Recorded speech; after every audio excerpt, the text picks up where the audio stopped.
if black plays queen e6 and he does it, I like this. You're giving up b7 happily if you get things like rook b8, I thought. No, he's got rook e7. Oh my god, he trapped the queen again! Oh my god, he just played queen takes b7!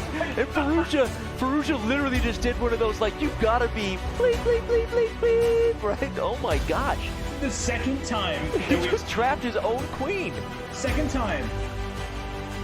Oh my gosh. If you're just joining us, in epic fashion in the 5-minute segment, Wei Yi was getting outplayed and swindled his way to a victory by trapping Alireza's queen. Deja vu all over again. Thank you, Yogi Berra. And welcome, everybody, to the Junior Speed Chess Championship. And Robert, looking as junior as ever in those dapper TMNT pajamas, I assume? Pajamas? No, it's a t-shirt. Come on. I was going to say, you're waking up at the crack of noon on the East Coast over there, so hopefully they're a shirt, not pajamas. You know, it's already been a long weekend, and I'm just getting started with you. This is that's right. It's already. Well, this is going to be a fun show for those who don't already feel that vibe. But Robert and I don't need to do much. You know why? Because these are arguably two of the most anticipated players, and this matchup here is, in many people's eyes, for the championship. I think Jeffrey Zhang might have something to say about that, Robert, before it's all said and done. But let's bring up the bracket to remind everybody of where we're at. And Robert, I'm going to let you take it away. Just tell everybody how excited you are for the 1 seed. Wei Yi, a man who played in the main Speed Chess Championship last year, is now taking on the young upstart who, by the way, if you didn't get the memo on social media, Alireza Firouzja just crossed 2,700 yesterday. We are excited for this, Robert. Go. If by yesterday you mean today, you're 100% right. And Alireza Firouzja has to be the favorite. I mean, we looked through the bracket where Firouzja dominated Sam Sevian. I thought that was one of the toughest matchups in the entire field because Sevian himself is something like 2670, really strong, plays on the Chess.com server. So Firouzja against Wei Yi. Wei Yi is an excellent player, been up to 2750, was one of the youngest players, speaking of crossing 2,700 to do so. But no matter who wins this match, they're going to have a really tough final against Jeffrey Zhang, who is, 2,700 himself, been playing excellent speed chess on this server. And while he had a very close matchup with Benjamin Gladura, so I have to think that if Firouzja is to win, he is still the favorite against the American Jeffrey Zhang. Well, obviously, we will deal with that matchup when we get there, but I feel like the Chinese might have something to say about that today. And one of the things I know about how Wei Yi feels going into this matchup is that he feels like an underdog. Wei Yi feels like he does have much more to prove in this particular format, in this Speed Chess format. And something about a 2740, formerly north of 2750 super grandmaster, if that's how we define them these days, feels about being an underdog. It just tells me that maybe Firouzja has a little bit more of a fight ahead of him than some might realize. But okay, we're going to see what the chess moves tell us here in just a few moments. For now, let's remind the few maybe newbies we have in the chat of what this is. It's the Junior Speed Chess Championship presented by ChessKid. It's 3 hours of awesome sauce. 5-1, 3-1, 1-1. The 1 second increment ensures that the chess board ultimately does the talking no matter how fast it gets. The winner of this moves on into the main SCC, which Robert and I will begin coverage at some point here in August. So out of the frying pan into the fire as far as high-level chess goes.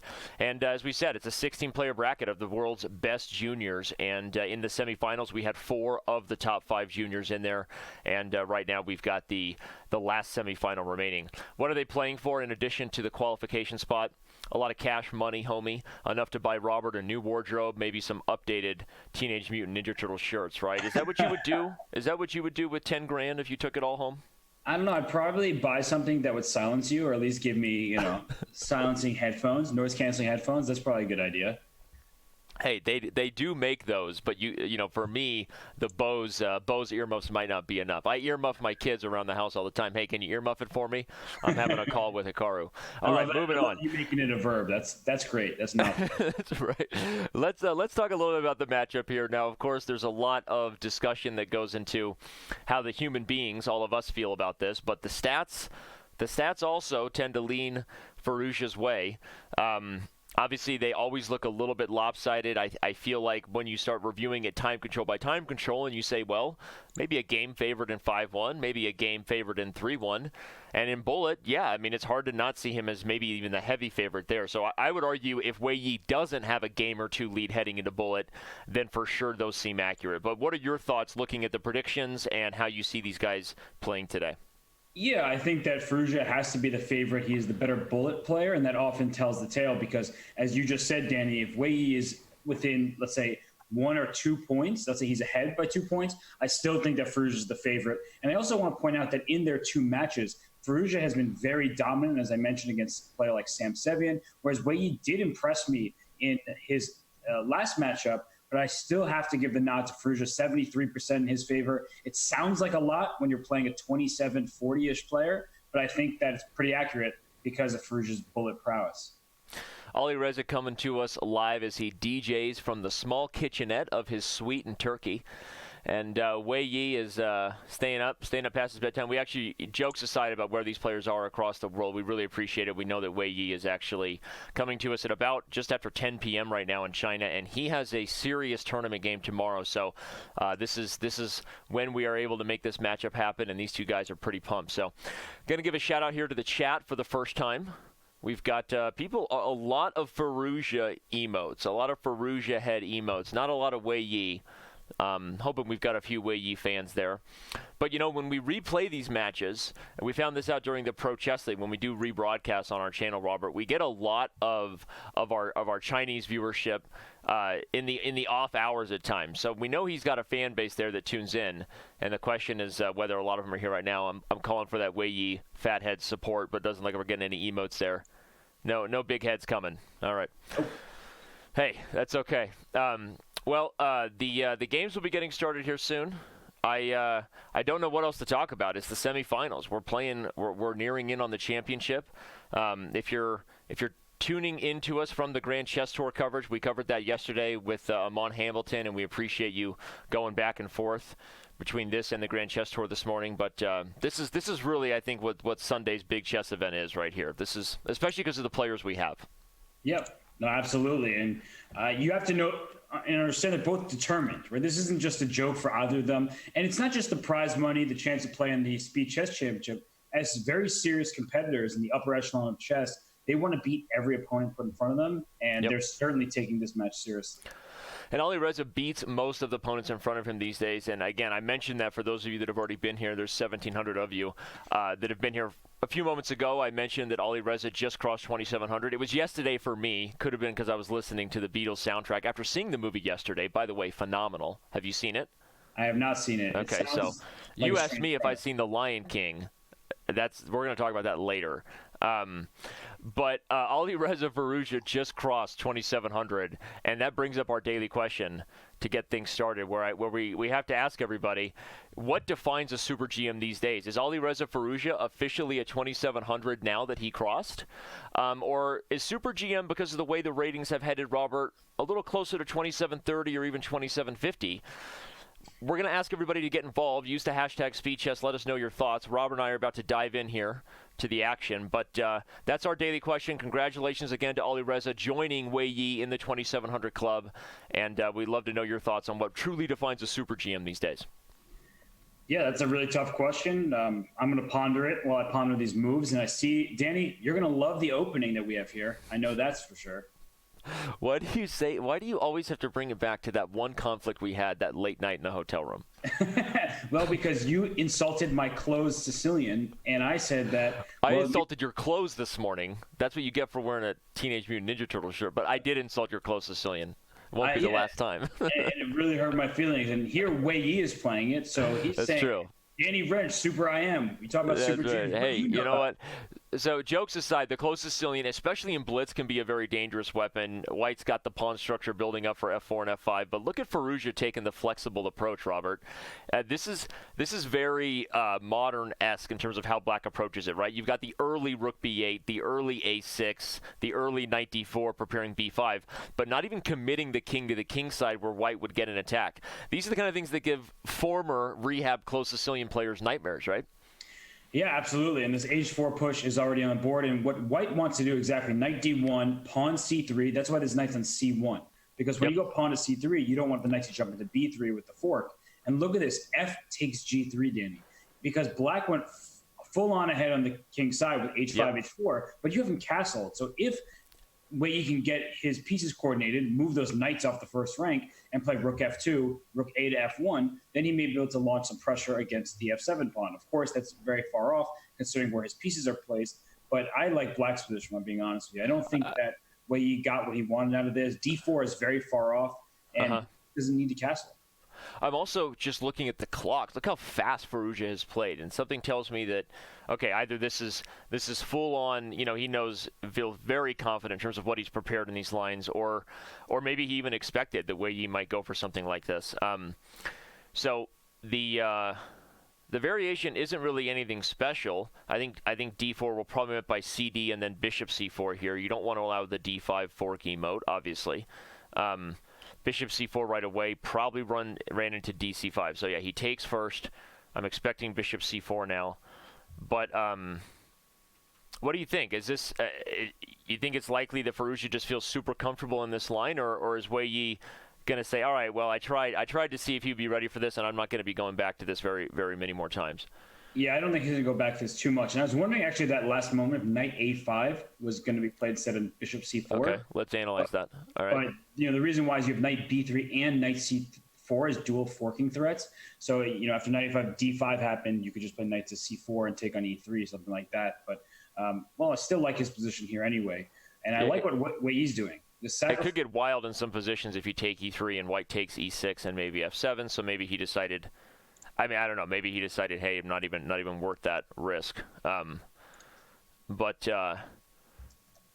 Okay, so here Firouzja ends up winning the exchange, but Wei's going to get some compensation. One of the things that worries me about this position for Firouzja, Robert, is that the knight's coming to g4, and suddenly a knight that kind of seemed like a donkey for the last 10 moves might actually come to life over here on the f6 square.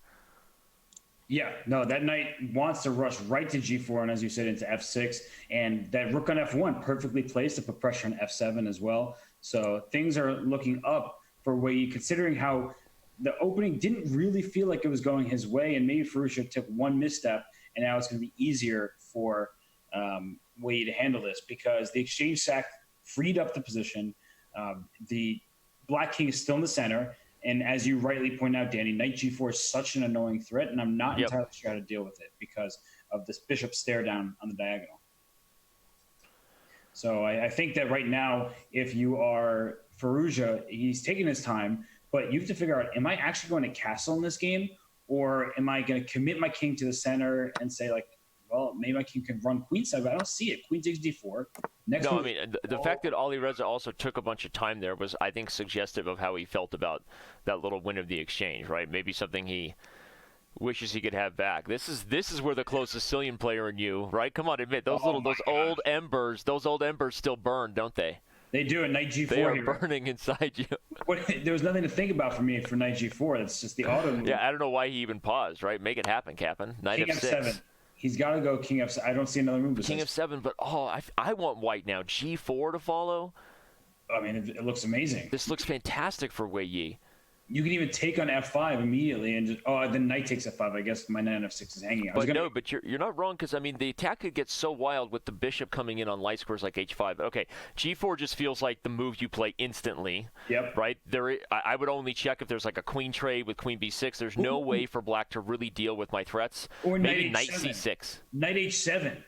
Go to g5 to e6. Knight h7, dual threat of queen f6 and knight g5. Yeah, Dude, can you feel how much fun we're going to have today? This is going to be a great match. E5. Dude, I'm so excited for this. This is so good. E5 This is going to be so good. Knight g5 to e6. But one of the issues in a position like this, and it sounds like a joke when someone says it, is when you have too many good options, it's actually quite easy to go wrong. Right. Because you start being a perfectionist, and you're like, okay, do I play queen f6 check first or e5 first? Do I put my knight on e6, or is that maybe... Or even do I take f5 here? If knight takes, I'd have g4, and if pawn takes, then queen f6 and rook e1 is bananas, right? Exactly. So white has a million ways to approach this now. Which one would you play, Danny? I mean, E takes F5 looks pretty good, but then after G takes F5, I'm worried that I actually still like G4 now. Okay, you're just going full on take on F5 and open up the position. Well, I'm more pointing out that, like, what is Black's next move? So if you go G4, I think Black will go B5, and just like try some kind of Queen B6 check. So he goes for this. Okay, he's freeing up the F6 square, so Queen D7 is not on the agenda, everybody. F6 is a threat. Obviously, taking E4 would be frowned upon in most regions after something like Rook F7 or even Knight F6 and other mates. Yeah, so this looks super rough, actually. It looks like he may have found the best approach, given that he had many ways to win. Yeah, and the problem is your king has nowhere to run to, because if you go like Queen B6 check and then King D8, there's still just Knight F6 coming, and the D7 score is so loose. Knight F6, King G8, Knight D7. You can win back material. You can also play a little tickle, right? Yep. Knight F6 if you just want to gain some time. So ultimately, White should still win this. You have to say that, okay, from a practical point of view, if you're Alireza, you're like, well, at least I didn't get mated, right? Right. And they're actually, if you can envision the queens getting traded off, there will be some outside shots to hold a position like this. But I don't see how the queens are getting traded off exactly. Rook takes F5 is another free pawn. King H1, the king's is perfectly safe there. The rook can always drop back to F1. This looks just, it should be a matter of quite simple. Should be a matter of time. And I'm sitting here in my head wondering, where did Alireza go wrong? I think you and I both felt good about his position as Black in that close Sicilian. So I just think that he over or underestimated White's attack by taking that exchange on F1, right? Yeah, that was not the exchange that you really want to take. And that's what happened when he went Bishop C4 and then Knight D4. I was thinking Knight A5 is the main. No, you were right. I suggested Bishop C4 kind of instinctively, but I think you were totally right, and that gives your close Sicilian experience a nod, right?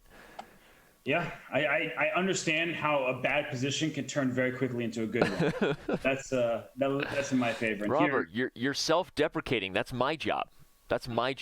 Okay, and it's my job to make fun of you. You don't even you don't need to acknowledge that you ever had bad positions. I'm always coming for your job, so might as well just wait too. All right. Okay. Now the only worry White has here is that D5 could be vulnerable, so you can't just play things like Bishop H3. But okay, you're a wizard, Harry. Make it happen, right? I mean, how do you stop the H-pawn if you're Firouzja? Note that the queen on C5 is frozen to the D6 pawn here, which, okay, that's enough of an Elsa problem that Alireza decides to let it go, move on, and guess what we have? You got a smile out of me, which is actually a really big accomplishment. We have a 1-0 victory. Now, one of the storylines coming into this match, we've seen Hikaru Nakamura talk about it a few times when he's been here with us and usually actively involved in the chat. And it's something that you and I have wondered about. How will Alireza do if he is ever put on tilt, right? I think there's a reason why so many people see him as a favorite, right? Thanks, Captain Obvious, because of what we know about him, not just as a strong player over the board, and we see his player profile card there, but also what we know about him on Chess.com, that we know how good he is, but how will he deal with, like, throw it out there, what if Wei Yi takes a 2-3 point lead into the next segment, right? How does that tilt can be a real thing no matter who you are, and I think that'll be the storyline we have to follow. But speaking of storylines, let's remind everybody who these guys are again. He's only 16. He just crossed 2,700. His interests are fancy tech. His strength is mouse speed, and his weakness is frustration. So he's openly acknowledging, Robert, that tilt is a problem, right? The first step toward a cure is acknowledging you have a problem. Let's get to know Wei Yi a little bit. Talk about the Chinese here, who is our oldest, maybe strongest junior, but he's also the #1 junior in the world.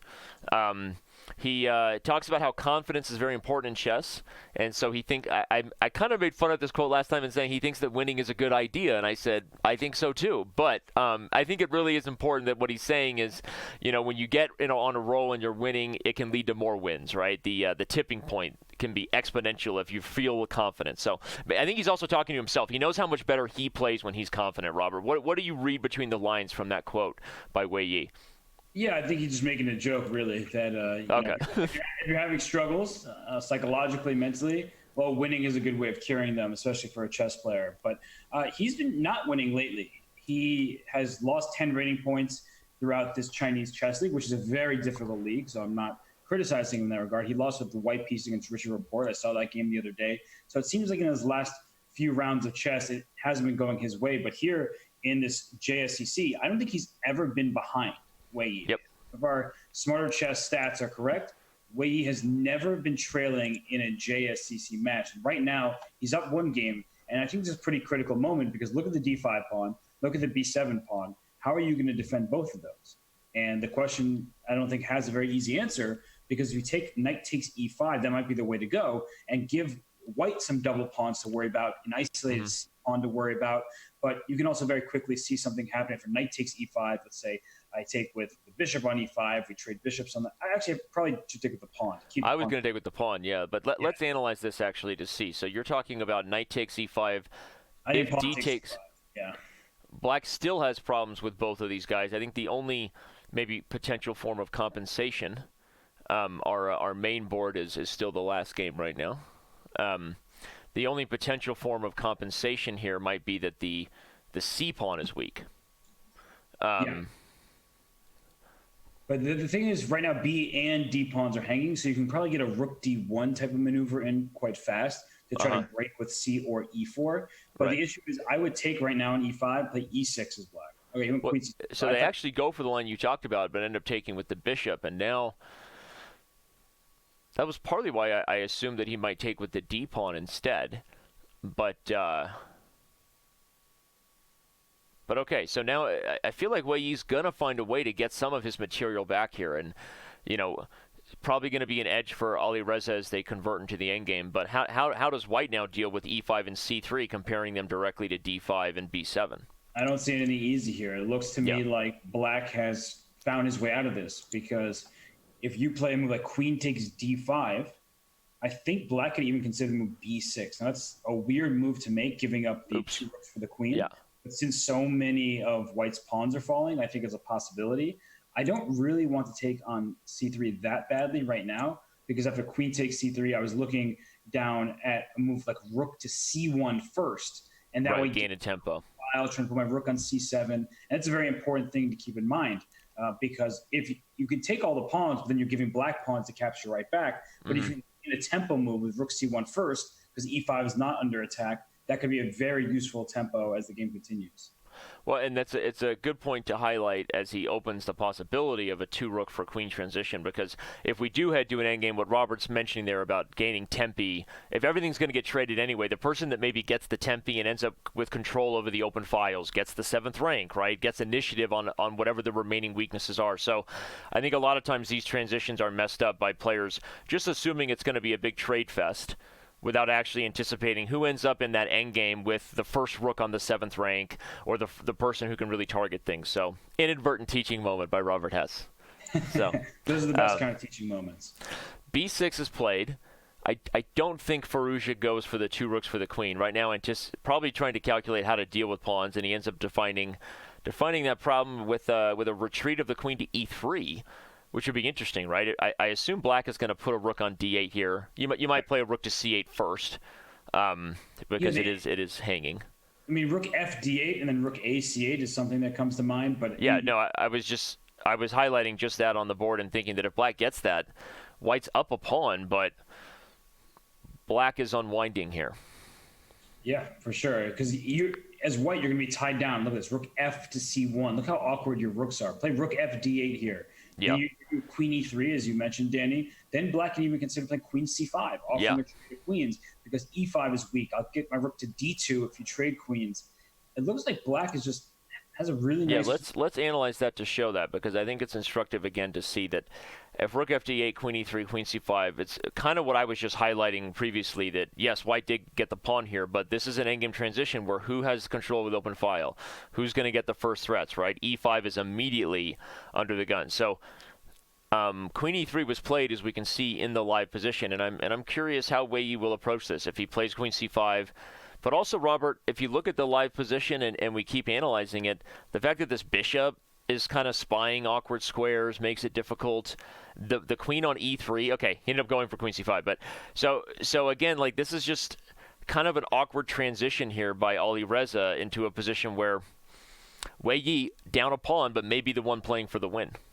Yeah, I would prefer to be black here, but the one downside, well, two downsides. One is that you are down a pawn, and if you don't win it back or win it back in the correct way, then all of a sudden white's advantage can become real. I think white is not better here, but what I mean by that is as time goes on and you get frustrated, you're down 40 seconds on the clock right now, right? Mm-hmm. The time advantage is pretty great for Alireza. That can start making you nervous. If I don't get my pawn back now, am I ever going to get it back? And this move, King G7, for example. I'm not saying it's a bad move, but what is the intention? Oh, maybe that I'm putting my king up the board, stopping any queen h6. I can consider playing for h6 and maybe even g5 later. Right now, I don't want to allow pawn to a5 as black, so I might put my queen on a5, threatening the c3 pawn. Yeah, there it is. Wow, I mean, Wei is just, I'm speaking to him. He's speaking to me. I don't know how that works, but we're speaking. You are. You're like a Wei Yi whisperer right now. It's totally unintentional. You're whispering. Shout out to our sub there, Stella Bethel. I know that guy. That's because he subscribed for 35 months. That's how I know that guy. Okay, well, Wei Yi plays queen a5. I like black's position. He can play bishop e6 here. The c4 square's open. Yeah. Right? I was going to say h4, h5, h6 is always an idea for white, but if you go h4, black might just play h5 and say, what are you doing? C4. Okay, c4 is played. There can also be rook to c5 here, which not only hits e5, maybe prepares to double rooks on the c file at some point. He's going to go rook c5, but bishop e6 first just stops bishop e5. I like that move. Look at the clock, right? I mean, Alireza was up more than a minute. That's kind of dwindling away. So this is a... This is a technique clinic by Wei Yi. Right now it is. I mean, the more experienced player, as far as chess goes, right? The higher rated player, the older player by almost 5 years of age. That's where Wei Yi's going to have his potential advantage in this match, is in these blitz, in these slower portions, right? Where he can really show chess strength before it becomes a bullet fest, I guess. So, you know what I would do, Danny? Is I would try to liquidate before it got too ugly. I'd play bishop d5 here. And the reason why I say that is by playing bishop d5, we start trading off pieces, and I could see an endgame appearing where white's down a pawn and some rook endgame where it's theoretically you should hold it.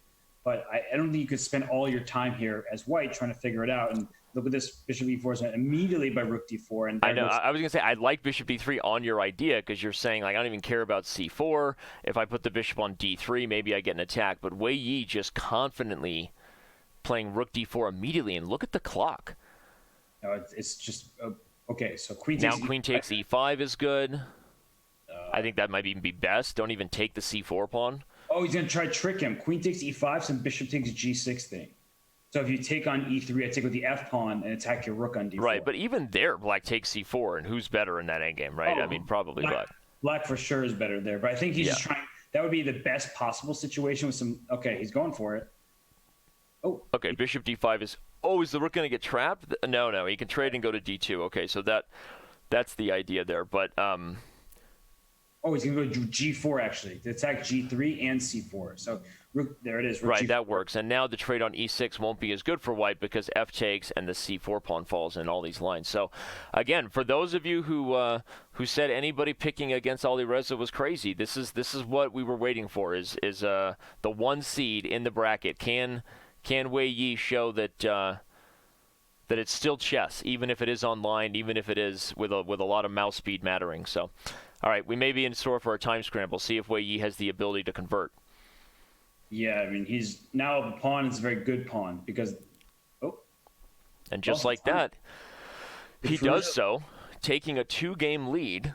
I think Firouzja just forgot about the clock. The way he reacted after losing on time was such that he didn't even appear to be looking at the clock.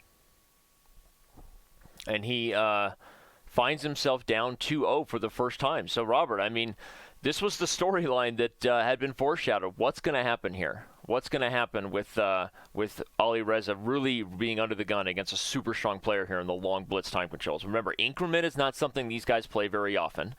So for the fans who are just used to the time scramble being decided by the mouse slip, this is a serious event where the increment is going to ensure that chess moves will at least have a big part in who wins. And I think that this is Alireza's chance to prove himself right now. I'm shocked. I can't think of a time when Firouzja has lost on time like that. Like, just this isn't a pure bullet game, right, with no increment where you lose on time in every single game. But he just didn't make a move. And then he looked like he was shocked that he lost in time. So that was really weird for me. And that's a very bad sign if you are an Alireza Firouzja fan, because, of course, Wei Yi is an incredibly talented, strong player. He's 27-27 in the live ratings, and he's been up to 2750. And as you said, Danny, that the age, the maturity, the experience that Wei Yi has, it should come to his advantage in many of these positions and throughout this match. And look at this D takes E5. A7 is hanging, so he took on F3 first, but he gives up the bishop pair by taking on F3 so early. And right now, I'm uncertain. Do you play G takes F3? The point is, after G takes F3, you're not allowed knight takes E5, because if you play queen F3, the knight could take on E5, hitting the queen on F3. So right now is an interesting moment for Wei Yi, and the more he thinks, the more, I was going to say that the more likely I thought it would be that he would take with the pawn, but instead he goes for this and says, okay, I have my bishop on B3. It's a beautiful piece. Good for you for having your knight on E5 and kick it at any moment with F4.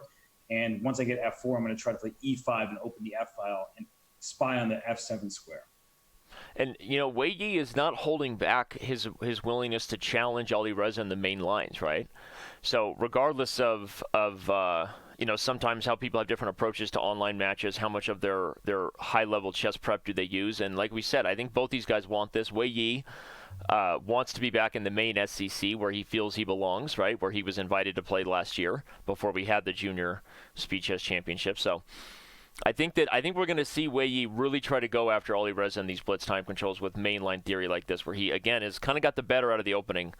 By the way, notice that it was Alireza who didn't go back into the Sicilian, the closed Sicilian, which is what we had in game one, remember? So I'm curious about that, right? Even though we kind of felt good about his position until that exchange sack. So we'll see how that plays out.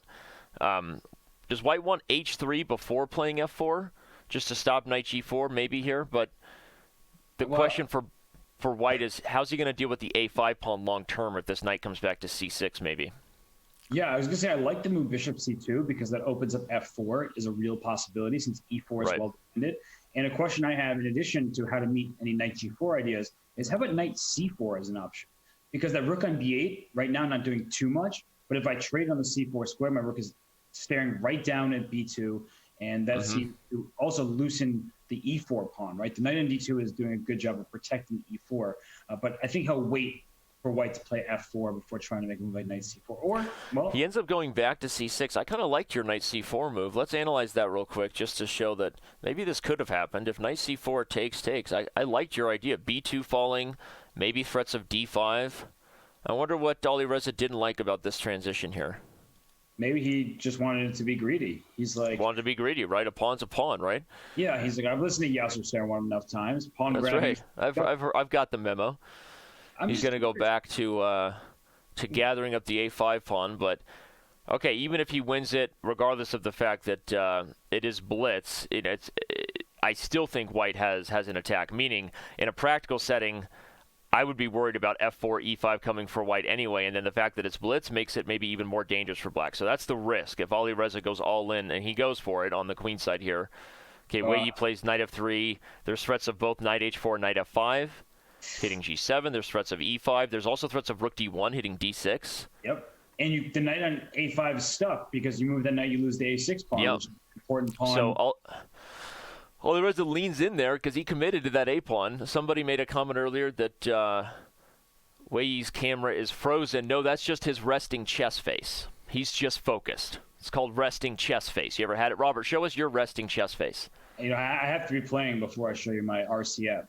I can't just... Mine looks like I'm blacking out, but it's like this. That's my resting chess face.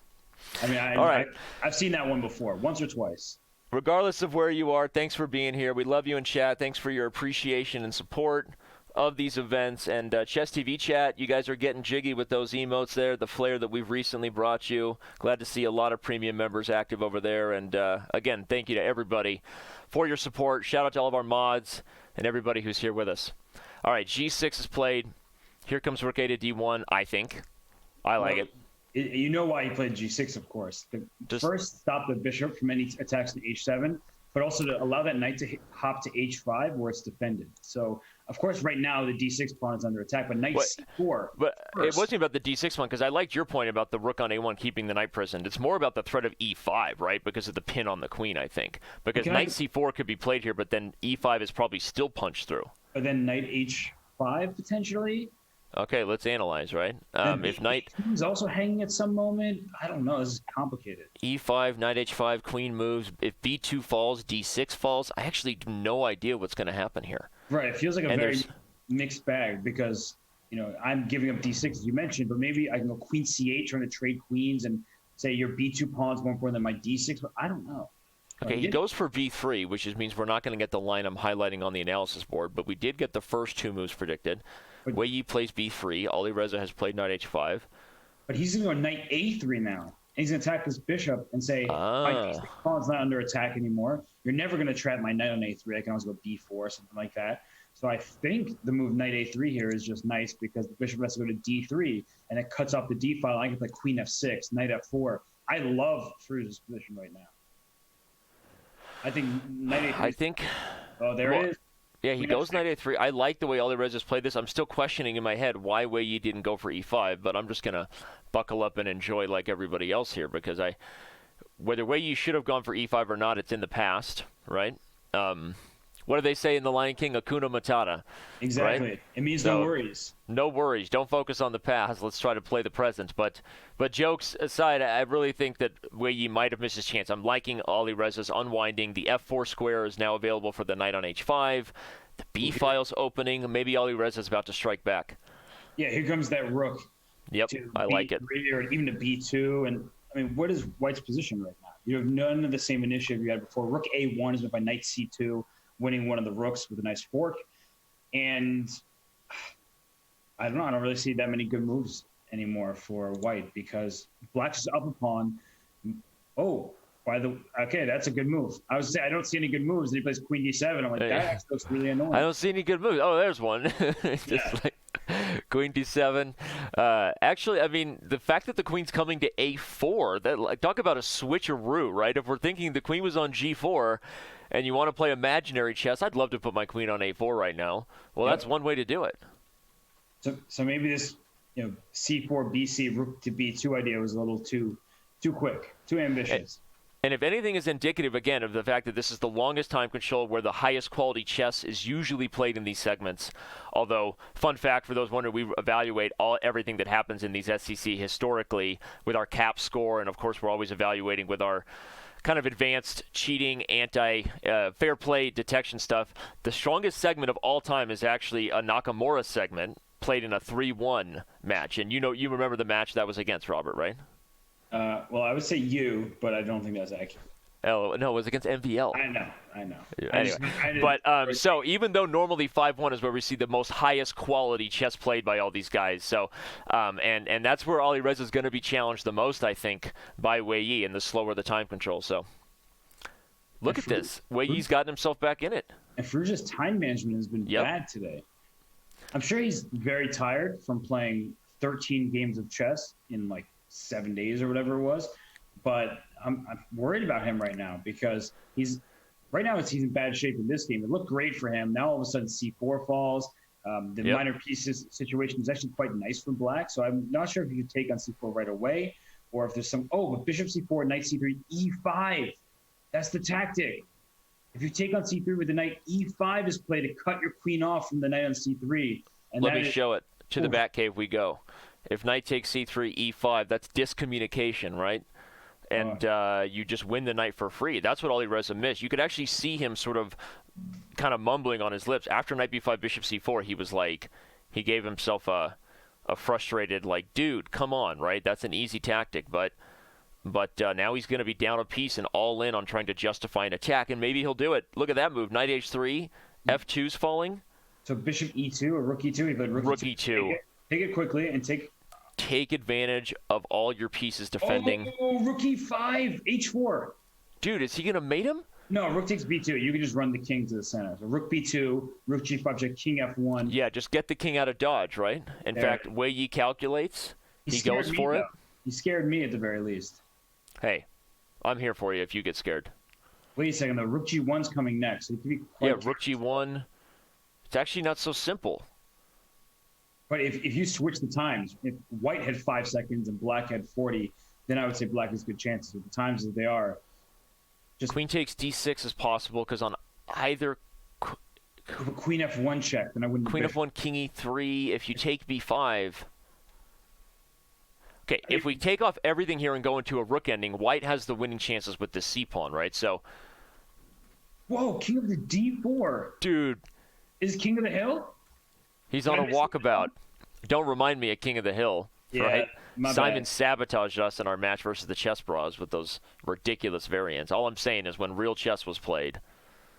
Okay, that's what I'm saying. The Queen C2 or Queen B2? Okay, Queen B2 looks good enough. Now you can even play C4 and then King D5, discovered check. I love that. He does it. That's what I'm talking about. And he runs away. I thought he drew D5. I was so pumped. Dude, the C4 with King D5 would have been a nasty way to just walk the king up the board.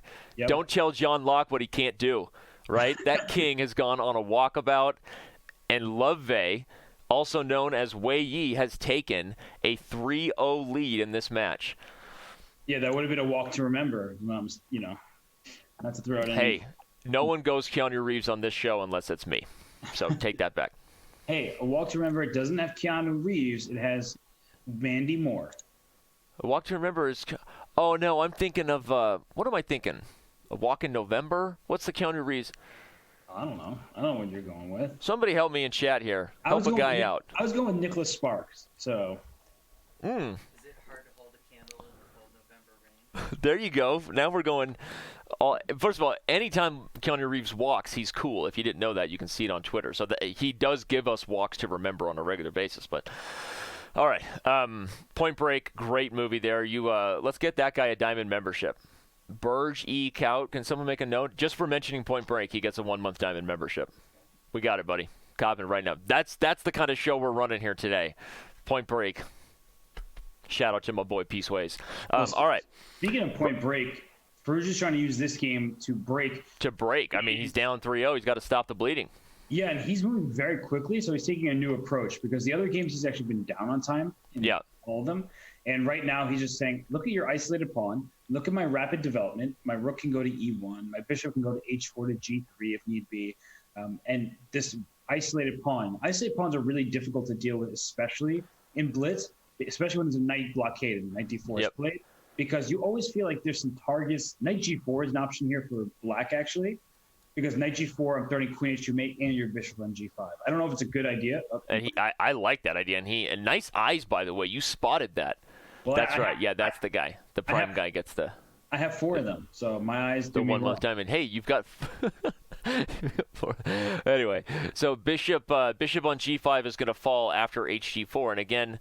Possible way you missed this shot. I actually don't like it for black. Just take on G4. After bishop takes G5, play knight D2 to F3. You can take even. Oh, you can't play F4 and F5. I wanted to play F4. I forgot he could just take it. So I think I accidentally blundered into a good position for white. That's what I'm seeing here. Yeah. Okay, he goes there, but black is going to back up the bishop, and I guess from a practical perspective, at least I don't think Alireza is that good of an actor. I think he did miss knight G4, but you may be right. He may have just blundered into a good position, right? Because now the domination of the knight over the bishop and this kind of IQP position. I don't even know where black goes. If you have bishop F6, go pawn G5. And if you take me on the bishop E7, you're playing knight F5, right? If you put bishop E7, I might even take on E6 and play rook E1, rook E2. Okay. This is just... So queen F4. I like that move. But I still think rook A to E1 is a natural response here. Rook A to E1, and okay, he takes on G5. I think he has ideas of F4 and F5. He wants it at some point. Look at that. Look at that. What do you call that bishop? Bad. What do you call That's that a pawn. knight? A Franken bishop, I call it. I agree with that. That is, frankly, not a good piece. And you know what he might want? Is what? King F2 and rook to the H file. Okay, bad idea. Yeah. But I entertained it for like 3 seconds. 3 milliseconds. I was like, right, 3 milliseconds, yeah. But what can black do here? Black might try H5 just to open up that bishop a little bit and get the king some luck. But I think just if you trade the major pieces, so play queen to D1, rook takes E8, rook E1, play like this, The 94 is so great. You want the knight on d4 is going to dominate this bishop for the rest of the game. And shout out to Diamond member, the real Greco in the Chess TV chat, who comes in with the expert analysis, Robert. He says, if Firouzja wants to win this match, he'll have to win some games eventually. Wow. That is so. Shout out. That is unique commentary. That is some high quality stuff right there. Even you guys did. I didn't think of that. Thank you, Diamond member, real Greco. All right, queen to d1. What does he want? Does he just want to trade and then challenge the e-file, or does he want to come in with the queen to b3? Oh, h5. He's going to make this nasty before it's all said and done. And that's, again, the mark of a strong player. He's not just going to let himself get grinded here, right? Weiyi's going to try to mix it up. I'm expecting f6 here. I like what Firouzja's done, though, because he's just liquidating and saying, look at this knight. Look at your bishop on d7. Your bishop has no future. My knight has its present, which is a beautiful piece. Yep. I like white for sure. Whoa. Rook e5, but I'm just gonna challenge that from the perspective that, okay, even though I think we've liked white for a long time here, like, what is he really getting as far as pressure against the pawn? And usually trades, even if you get an endgame, at some point, if you haven't put pressure on it, your chances of targeting the d-pawn get less and less the more pieces, at least if there's no major pieces. I guess the big thing you're going to come back with is that even the king and pawn ending has great winning chances for white because of the access this king might have in like a knight versus bishop, king owns the dark squares. Is that why you look at this as just really having good long-term chances for white? Yes, absolutely. So even if I play a move like knight c2, try to trade rooks on e5, right. Stare at pawn on d5 and ask you what you're going to do with your bishop. And as you mentioned, which is a very good point, that even in everything off the board except for the knight and bishop, there's still chances for white to run the king into d4, pressure the d5 pawn, and then try to make progress because your knight can go to either square. Okay. And the bishop is just stuck on the light color. Yeah, it's a great point. I answered look at that. I'm thinking like Robert Hess more and more. I think it's a bad thing. We need more Danny from you. No, not when it comes to the chess, buddy. We know how good you are. You just won Arena Kings recently, by the way. You know, Arena Kings. You didn't even retweet my tweet that had Will Ferrell saying you're my boy. Oh, I love that, by the way. That was awesome. Thank you. I mean, if Will Ferrell gifs from old school aren't retweetable, what is anymore? I don't have an answer to that. I'm speechless. I think Firouzja's not going to win this game, though. And that's making me nervous for him.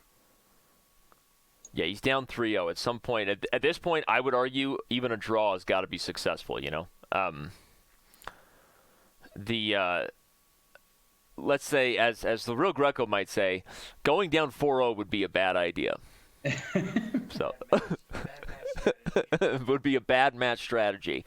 So Firouzja just needs to do something here.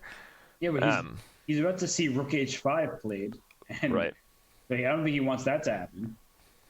It's actually a phenomenal point. I mean, we're having a great time here, but let's analyze that. Actually, Queen H4 has a lot more problems coming for... Okay, in fact, now that you have to trade, but that fixes the structure. So, again, let's highlight for everybody what the threat was. A move like Knight C2, Rook H5, suddenly the counterplay is real.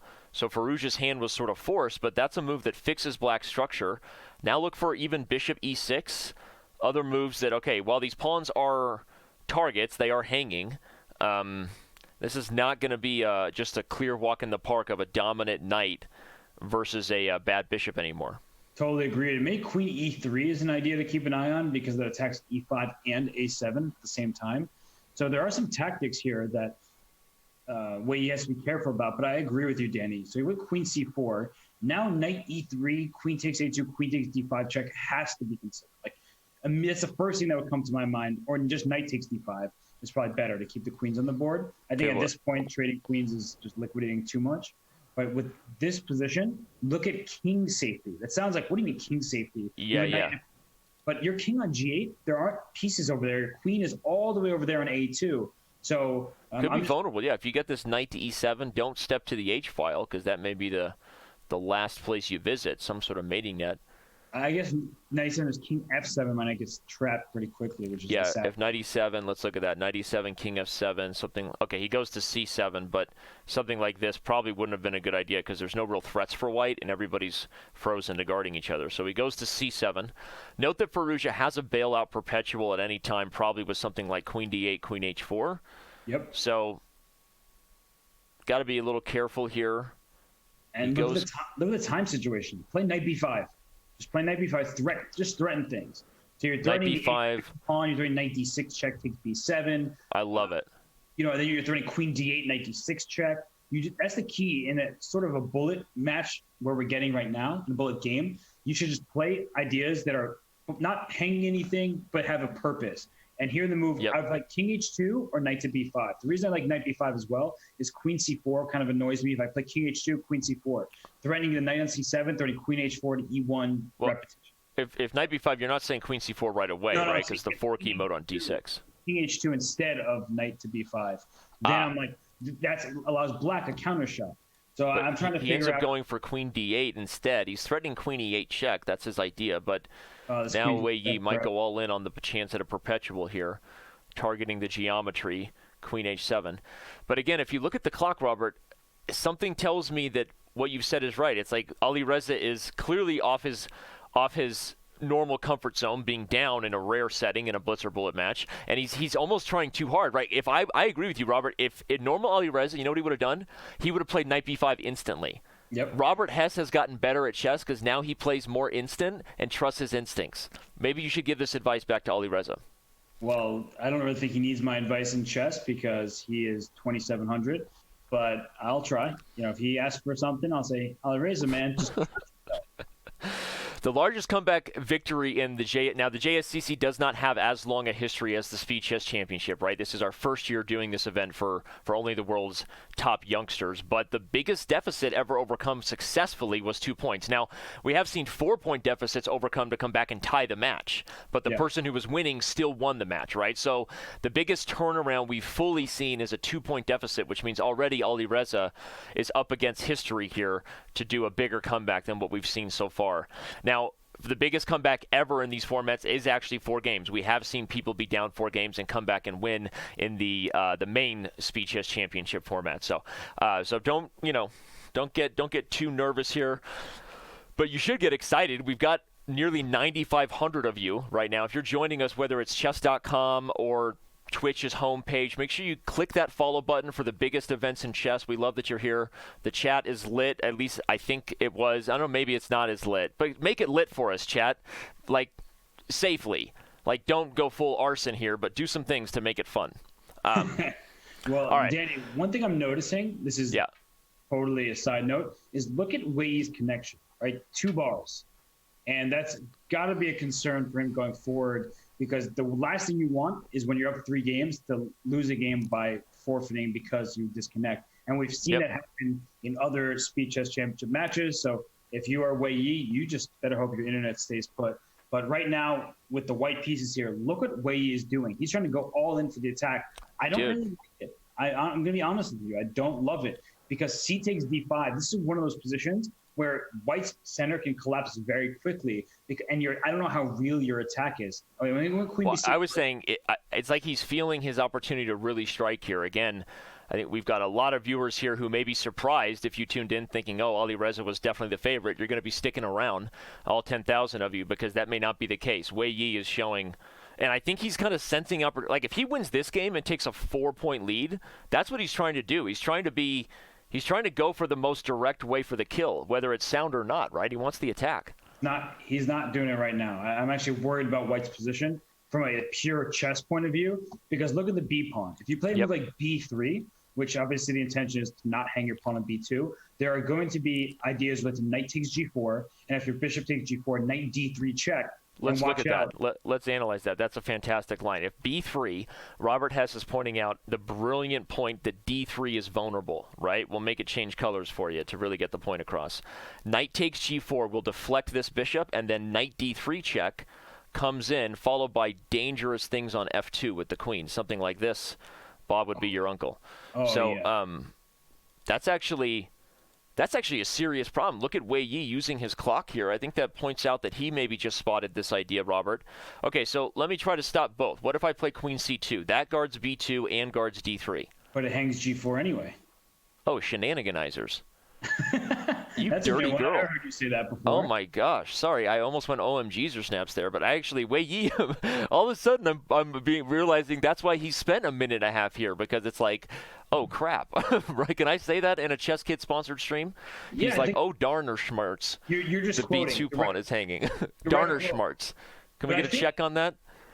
I think he's gonna have to take on f6 here, and he doesn't. But Okay, he does. So now he's stopped the tactic. But why would you spend a minute and 45 seconds on that? That feels like a really bad waste of time, because bishop f6 is natural to get rid of that knight, which is attacking e4, attacking g4. And I'm not saying white's position is better, because I don't think it is. But spending 2 minutes to make that move, which It makes sense, and I like you called it right when if we back up real quick and analyze this, if we on h4, you called it that this was just super suspect. Queen b6 pointed it out, and white immediately has to part with the bishop pair. But like you're saying, why take 2 minutes to just acknowledge that you went wrong, right? Yep.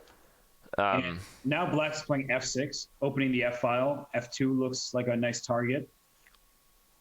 Can you still? Maybe f6 is too risky. Shout out to my boy Teddy Coleman, DJ G Wards. No one can call me a clown like you, baby. Thanks. I love how he doesn't think that I know who he is. I bet you I'm gonna get a text from him soon. All right, h5 is played. We'll see if Wei Yi can justify something on the h file, but I'm with you. This could be what the people have been waiting for. I like that. The b4 square is now black's for the taking. The a2 pawn is feeling a little vulnerable. The queen can hop into d4 at any point in the near future. f6 is still an idea. If you take on g6, I might take with the f pawn, threatening your f2 square. It's looking real nice for Firouzja right now. I love that. Again, and the attack was launched early, but it's nice when chess principles still do the talking, right? Which is that, as you said, h4 was kind of unsound. White's king is going to be the one in more danger at the end of this game. Alireza is about to get surgical up in these dark squares, right? Queen d1. Not a move you expect. And I don't know if the 11,000... maybe he's about to go full Karpov, put a knight on b1, a bishop on f1, and undevelop his pieces. Yeah, I was saying, I don't know if the 11,000 people here would play a move like Queen D1, but that undeveloping move looks very risky. And I know I've been harping on this point, Danny, but at any moment, I want to play F6. And I know Ben Feingold has never played. Oh, okay. Yeah. Please. No, I saw someone in chat screaming for F6 earlier, and it's a rare moment where Ben Feingold might be wrong. Yeah, King F1. If I take on F2 with the pawn F7 missing, it's mate. So F6, I want to take on G5 and mate you on F2. That's my clear intention. I want it. I want it all, and I want it now. He does it. Full There it Marcellus Wallace busting out the pliers and a blowtorch. Here we go. That was a great reference. I'm proud Take of you. on G5. Ignore H7. Ignore H7. Absolutely ignore. That'd be an umbrella pawn. And what we mean by that is if we take on G5 and you take on H7, that pawn actually protects the king. Hey, if there's a 7-year-old watching this and knows that Marcellus Wallace reference, that is a parental problem. That is not my problem, producer. I If your agree. 7-year-old has seen Pulp Fiction, all right. I love it. I love it. Oh, King that is- H8. Here we come. Marcellus is on the F file. Double rooks. Rook F6 and bring it. Yeah, I mean, also things that Queen Or E3. Rook F4, even better. What about Oh, Queen E3, Danny? That's also an option, right? The pawn Queen F2 pin. E3. Just do everything. Dude, I love it. The dark squares are Oh on my gosh, fire. Queen E3 to G3 would have been probably lights out. That would have been Dude, unreal. that's I even, just said let's analyze that. I know we just left the bat cave, but we're back to it. Queen E3 hitting C3, and if Rook C1, Queen G.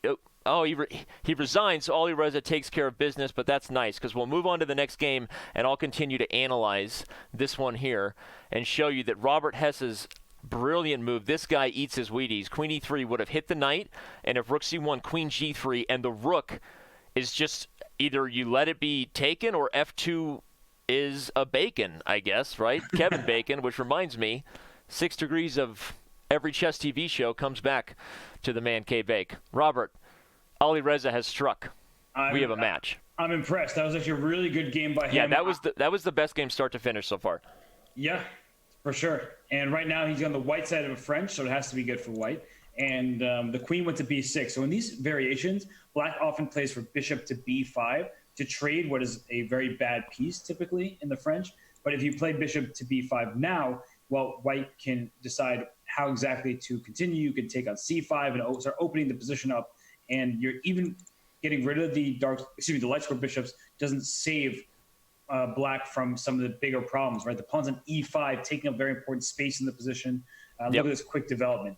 Now, take me on d3, I'll take with my queen, get another tempo move, and look at that. 2 knights developed with the queen developed, ahead in development, more advanced in the center. I really but again, like this. We could argue that Robert Hess's favorite type of French is the French where you trade off your bad bishop, right? So white has the development lead, but at least black's worst piece is gone. Long-term advantages. Yep. And I just think these positions are so easy to play for white. Yeah. Super easy. You can play a3, b4.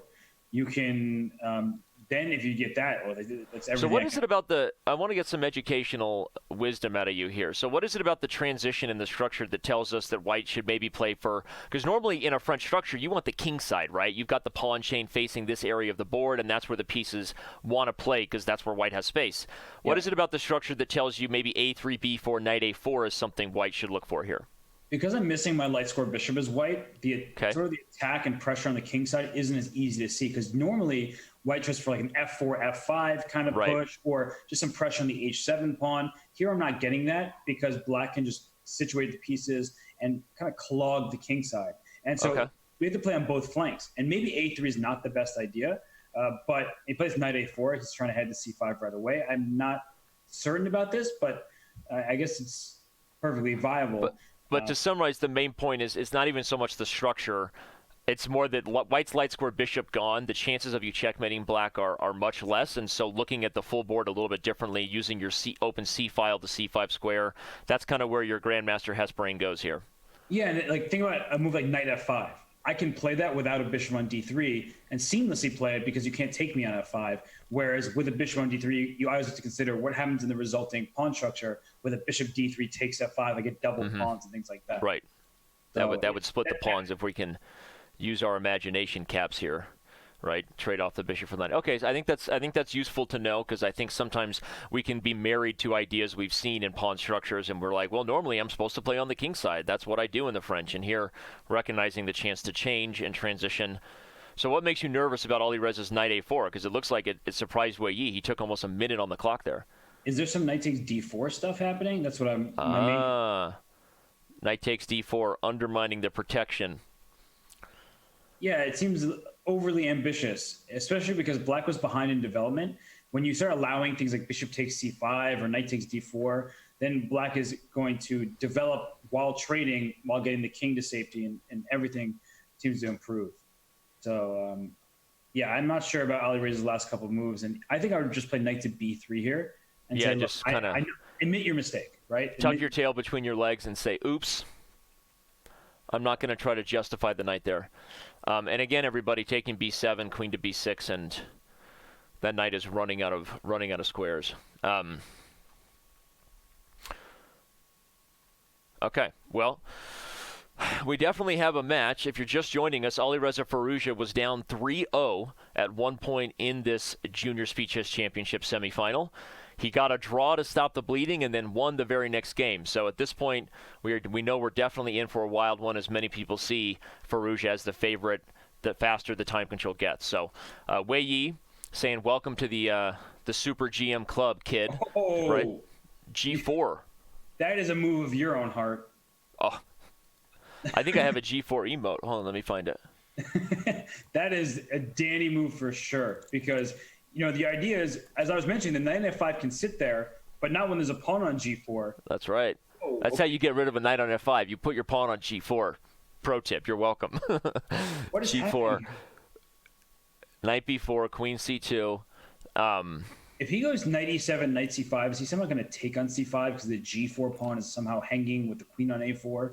Like, I don't really know what's going on.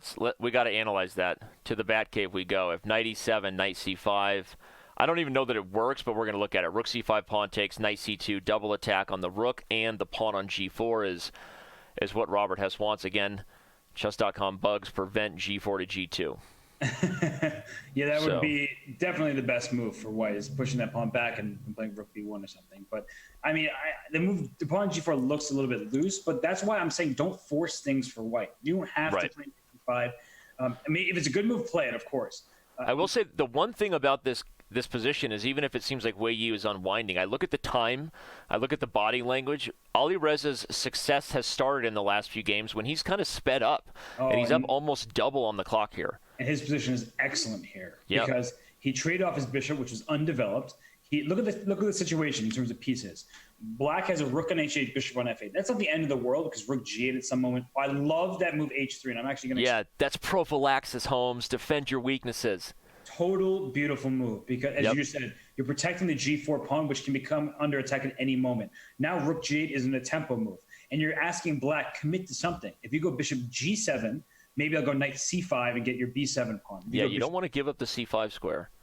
And if you go bishop e7, then I'll say, all right, so what do I do now? Do I do another prophylactic like king to g2 and just continue to... But I was going to say, if the bishop goes to e7, you could almost go slow play, right? Jamie Foxx it on the h6 pawn.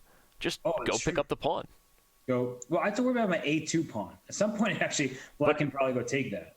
Okay, yeah. You right now it's not takeable, of course, because rook a1. That's the fact. Bishop e7 is played, so now the queen can't just, as we said, slow jams. So maybe Wei Yi is wiggling out of this. Where's the push through? Alireza has leaned in. Play a3. I don't know. I just don't want my pawn hanging. Okay, king g2 is also probably a good move, but at some point I don't want my pawn a2 to be hanging. So continue this. What's Black's plan? Right? We talk about the direct approach of pushing forward clearly for White, but why not just take my time? Play a3, play queen c3, then move my knight from b3. Just take your time here. Queen d2 right away, but what about queen takes a2?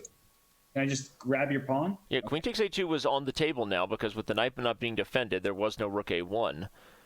So, okay, he's playing aggressive here, but is it kind of cashing in too soon on the space and the control that White's had? I don't He's still up a minute. That's key.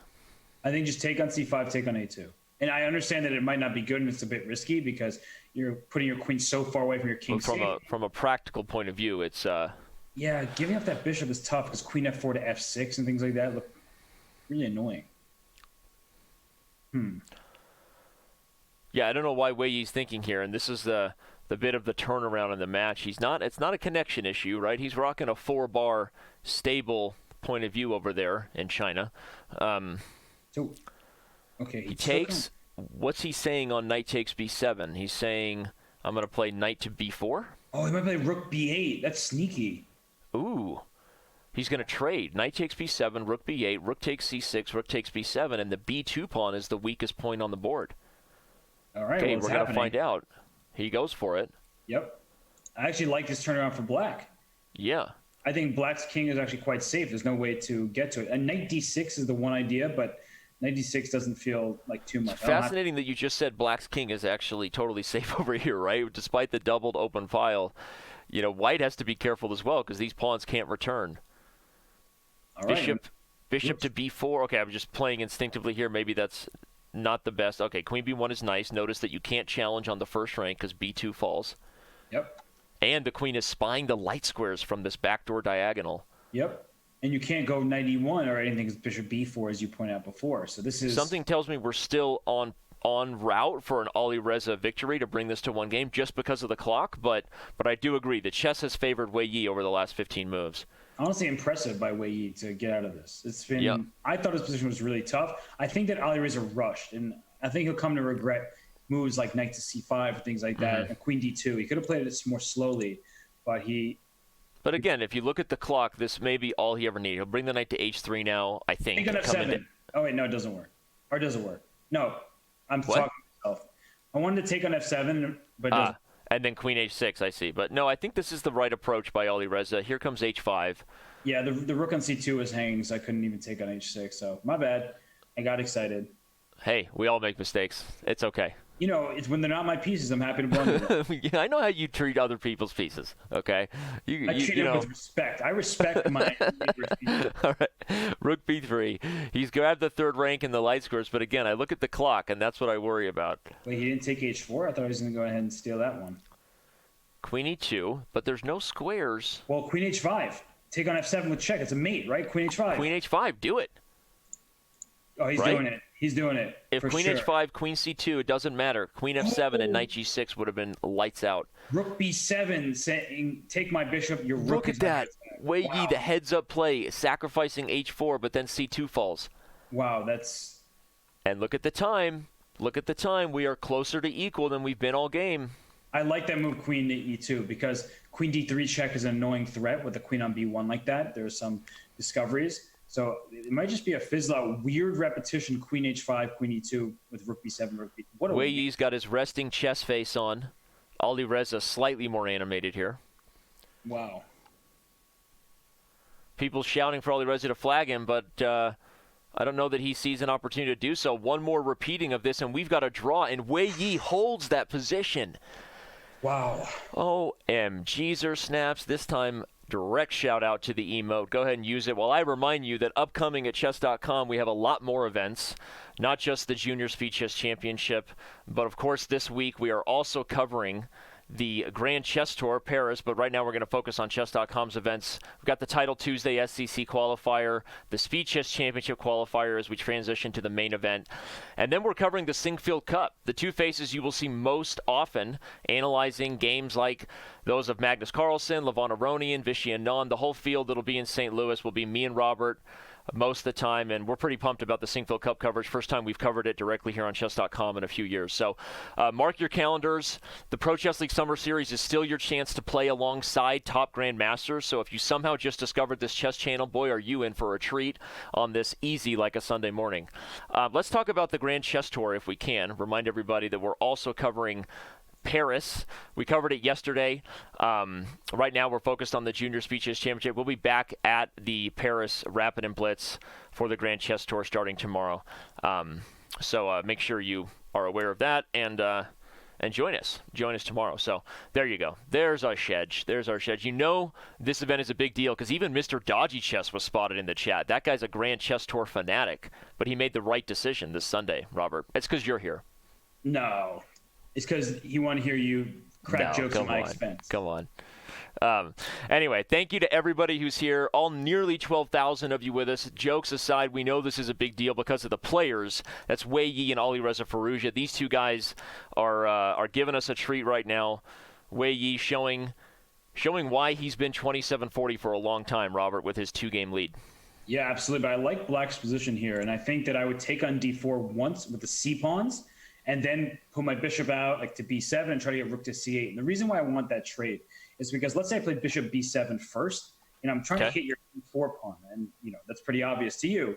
But if I play like bishop to b7 and you play pawn to d5, now the whole queen side is closed, and Black doesn't reap the benefit of having a semi-open c file. Mm-hmm. So I think c takes d4 is good to start with, and then trying to get the bishop out to play rook c8 next. Yeah, and also there's a move like knight c5 if d5 is played, right? If people can imagine that if bishop b7, d5 right away, the knight doesn't have the square, so another reason why Robert's transition. Okay, h6 a little more prophylactic, right? Alireza trying to stop whatever shenanigans may come to the g5 square. But this is an interesting point of just experience. Even though this is a common structure for grandmasters of this level, right? They're both now above 2,700. But there's a lot of decisions to be made about the pawn structures, right? Robert, you often highlight that. Whoever controls the pawn tension often controls the plan and is better. And even players like this, they are young, as strong as they are. There's a lot to consider, like, am I taking? Am I pushing, right? Do I want to maintain the tension? And that's why you see a lot of time taken in these kind of critical middle games, right? Yeah, no, you're absolutely right. And I do say that a lot about the pawn tension. And right now there's a lot of tension, and it's in the center on this d4 square. And if white releases the tension with pawn to d5, Black is saying, well, where's your next pawn break coming from? I'm happy about that. But what the immediate threat is knight f5. And in fact, that's what is going to be played probably right what's now. going to be played now, because you lose a pawn if you don't, right? Because the d4 pawn is protected by the knight. And now he's take on d4. But look at the difference in the position. The knight is on f5 rather than on f3. And that's a huge advantage. Not saying that white has a huge advantage, but relatively speaking, that is clearly advantageous for white because the knight hopped 2 squares forward. There's sacrifices in the h6 square that you have to consider. And now when I play d5 and close the center, right? What happens when your opponent is attacking you?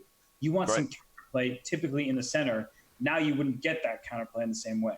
Well, and I want to go to the Batcave real quick to show your point, because now analyzing after Alireza played h6, how quickly Wei Yi played knight h4, and this is a very common tactic everyone should make note of, that the knights on these squares like f5 are even stronger when there's a pawn on h6, and the reason is because there's never an opportunity for black to play g6 without material falling, and so Wei Yi just super quickly, if you look at the time logs, pounces on h6 to improve the knight, as Robert said. Now Firouzja is aware of that. He's now put the knight on f8. He's trying to get rid of that pony the old-fashioned way by capturing it with a bishop. But I agree with you, Robert, and it's just looking at the experience that Wei Yi has here, right, to instantly play this maneuver when Wei Yi played h6 rather than your suggestion of maybe taking d4 earlier. Yeah, no, I think that h6 is one of those slight inaccuracies that allow your opponent to just gain a lot of important space. And bishop b2 is saying, who has the dark square bishop? Only white. So I'm going to try to open that in the long diagonal. If you ever take me on d4, you're probably going to get crushed very quickly because of that bishop on the dark square. And now he plays bishop b2, which points out this is probably the best way to allow this trade that's now happening. And the reason, everybody, is you wouldn't want to play, for example, if I show, you wouldn't have wanted to play d5 and close anymore. You would do that if you could keep your knight on f5 and do mating net things. But when white is going to lose that knight, closing the position really is just kind of giving black targets on these pawns. But bishop b2 was a nice move by Wei Yi because it's saying that you can trade, but you haven't really solved your problem here. I'm opening up the position, and maybe there's going to be dark square tension coming to the king side. But, okay, Alireza's easing the tension, baby, with that little inadvertent air drum, desk drum roll. That's I nice. Like it. Actually, I like what he's doing as well. I think that maybe Wei Yi thinking two bishops better than two knights, but perhaps not totally realizing that still the tension in the center is hard for white to deal with. Because if you ever take on e5 and I take back with my d pawn, my rook on d8 has a new lease on the position, and that is a beautiful file to work with. But I think long term, this position is amazing for white. I think you should just even consider queen takes a2 here just to take a pawn for your troubles. I like that move. That's actually a very nice move, because take that pawn, I dare you. And then if you take on on e4, you have weak light squares where I can put my queen on d5 and put my rook on c4, close down your dark square bishop, and just, well, it looks like it's positive. But rook a3 already feels artificial enough to say I like Alireza's position, right? Just the fact that he even has the option to completely close it up, knights versus bishop, rook a3 feels very suspect. And he went a5. His next move, maybe he should have done it immediately. Queen b5 was a double attack on b2 and f5. So he can scoop that f5 pawn up in the very near future.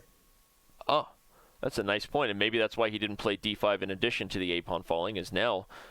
Okay, whoa. So this is a practical move by Wei Yi. You don't want to allow black to get d5 and close up the chain. So even if you lose a pawn, you cannot afford for this bishop to be shut out of the game. And right. I like that move d5 just from that perspective. But look at the e5 and c5 squares, Danny. That's going to be a field day for I didn't that say knight. I liked white's position. I said I liked d5 for the bishop. I'm thinking about the bishop's feelings here. I'm with you. And I see outsider with a lot of numbers. Speaking of Morse code over there, Robert, Danny, kudos to Alireza for not getting frustrated. I agree. I agree. He said that was his own kryptonite, right? That he can go on tilt, he can get frustrated. I'm thinking about queen takes c3 here, by the way, but I think just taking on a2 is better. And the reason why I want to take on c3 is I say, good luck to all the rest of your pieces. I'll play queen takes c3, put my rook on c3, put my next rook on c8, and you said you take care of other people's pieces. Look how eager you were to give up Alireza's queen. Shame on you, Mr. Hess. Well, I knew queen takes a2 was better, but it just felt like you just wanted that queen. Hey, I never attack a man for a suggested queen sacrifice, okay? Because when they work, that's the best part of chess.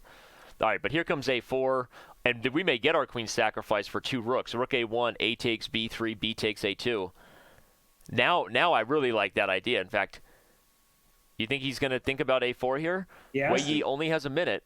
Actually, you can go queen a4. I forgot that's a safe square. But yeah, you can get out, right? Queen a4, queen c4. You don't have to sack the queen. But I think a4 might be what the doctor ordered. Oh, absolutely. And there it is. And he goes for it. I like it. If you move your rook to b4, there's a3, I think. Right.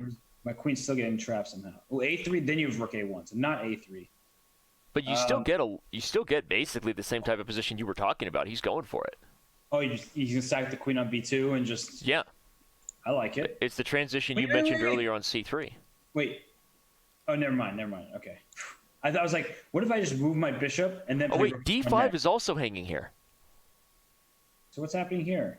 The D5 pawn is also hanging on rook A1. That's the idea. Oh my god, C4! Rook A1 is trapping the queen. Oh my god, and the queen has no squares. Rook C2 is also trapping the queen. Oh my. Did he just miss that? Oh my gosh. So, Robert, I was highlighting Rook A1 wasn't as big of a threat as we thought anyway because D5 was hanging. But this trick, there's no way Alireza saw this. He's shaking his head like, what the? That came out of nowhere.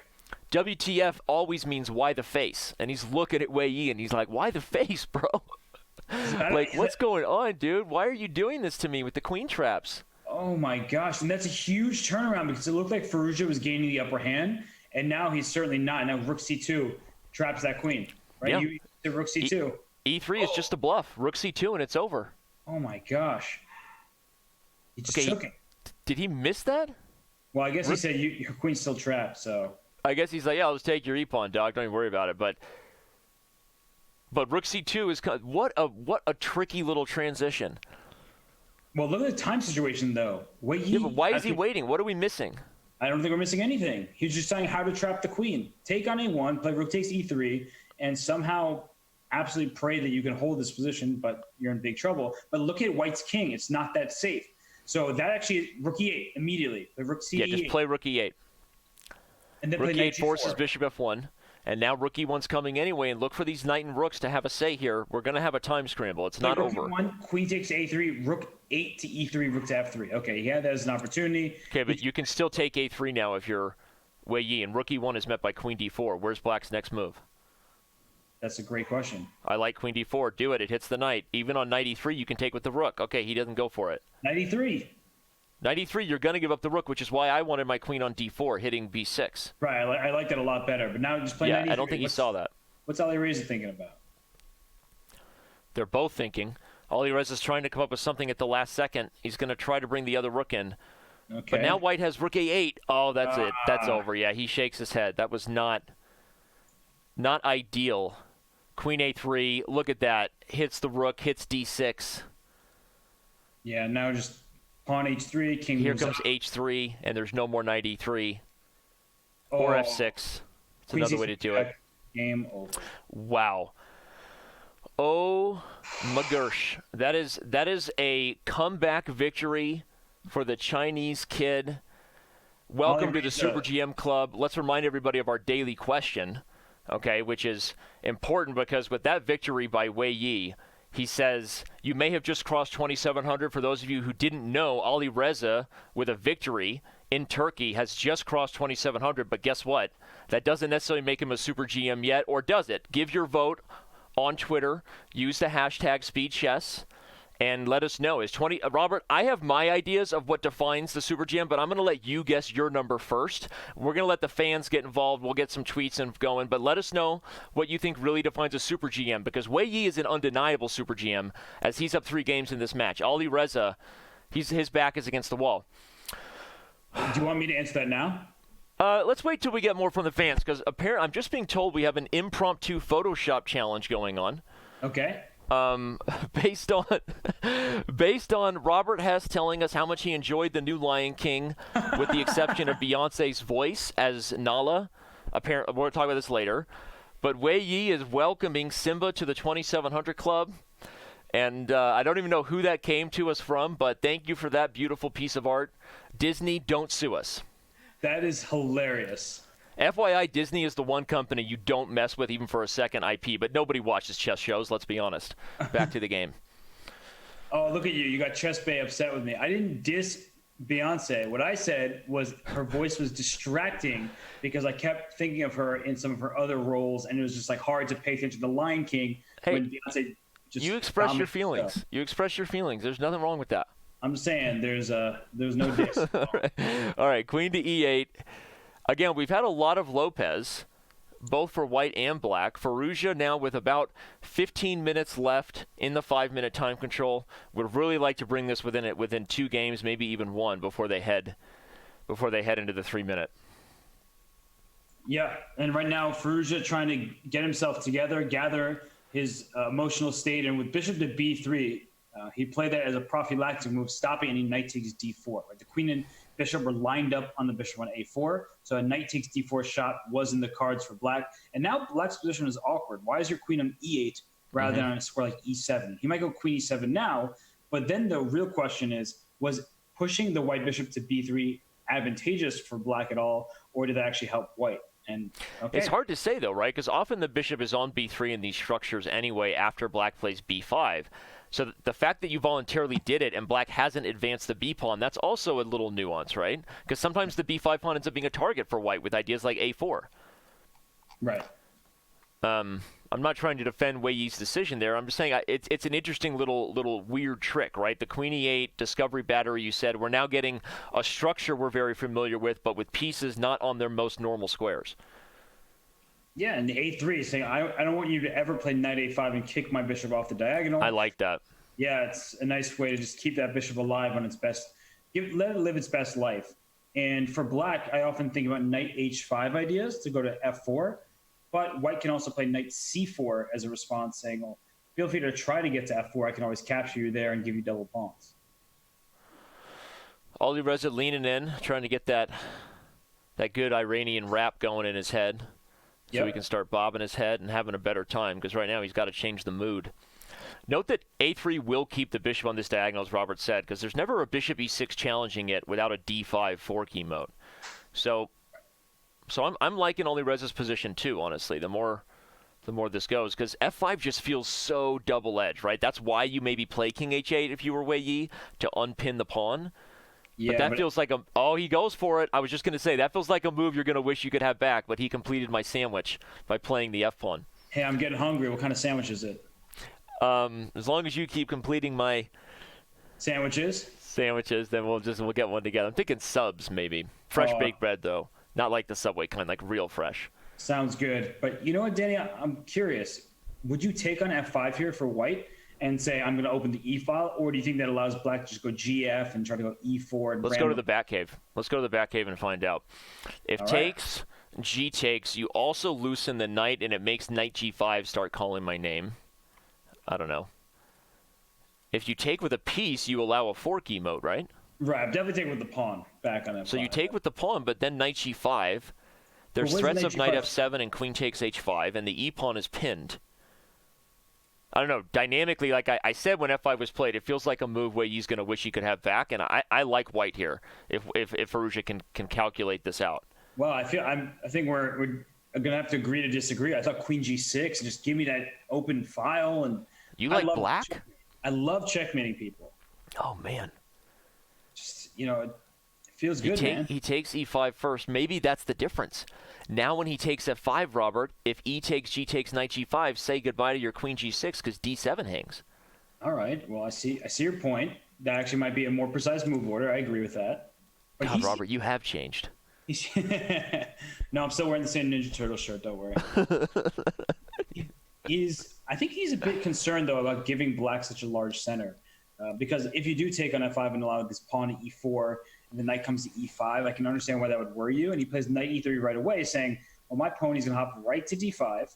Your knight in h5.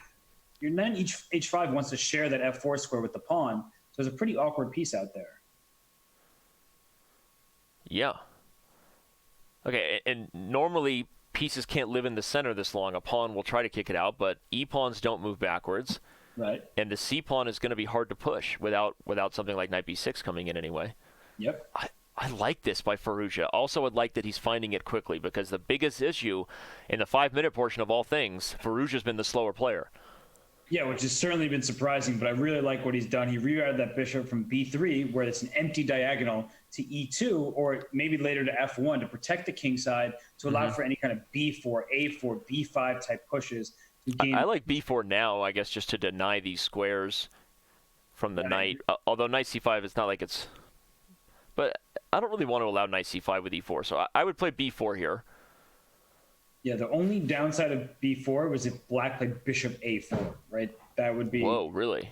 A bit of a nuisance. I'm not saying it's amazing for black, but perhaps that's the one thing that Alireza was trying to avoid. Okay, but now knight c5 can come in, and what are you going to do? Just play bishop f1 to guard the pawn? Yeah, bishop f. Oh, Okay. wait, isn't the a4 pawn hanging though? Okay, yeah, he does it. We'll This see is if he double- likes your bishop f1 or if it's queen c2. Wait a sec. Can I? No. Oh my gosh. Wait, he's just Three. laughing in the face of danger. We knew he was Simba. So He says, I don't even care about the e4 pawn, bro. Does that make Wei Yi scar? Or are you trying to make him the bad guy here? I didn't say that. But he's laughing in the face of danger, and if danger and all right, well, and we're not going But to dive too that's- deep into this. Every young cub needs to wander out into the danger with the hyenas every once in a while. Yeah, the graveyard with the elephant bones. Gosh, what a scene! You know, knight e4, hitting c3 maybe, but I'm going to question this decision because I feel like he was on the grind in a safe way. But maybe I'm wrong. Maybe the opening of the e-file here and is going to ultimately backfire for black. Yeah, the only way I could see this being useful or particularly useful for black is if you take on f2 and go e4 and just like try some sort of attack on the dark. That would be crazy, right? I don't think it works. I am going forward with my mantra. They're not my pieces, so I'm going to sack them. But Right. that sort of thing would be my main concern for white because otherwise white just goes bishop anywhere and the e4 knight is under attack. The e5 pawn feels vulnerable. Where's this rook on f8 going? Sorry, Diamond member Rogue Greco says Danny is definitely Simba and Hess is Zazu.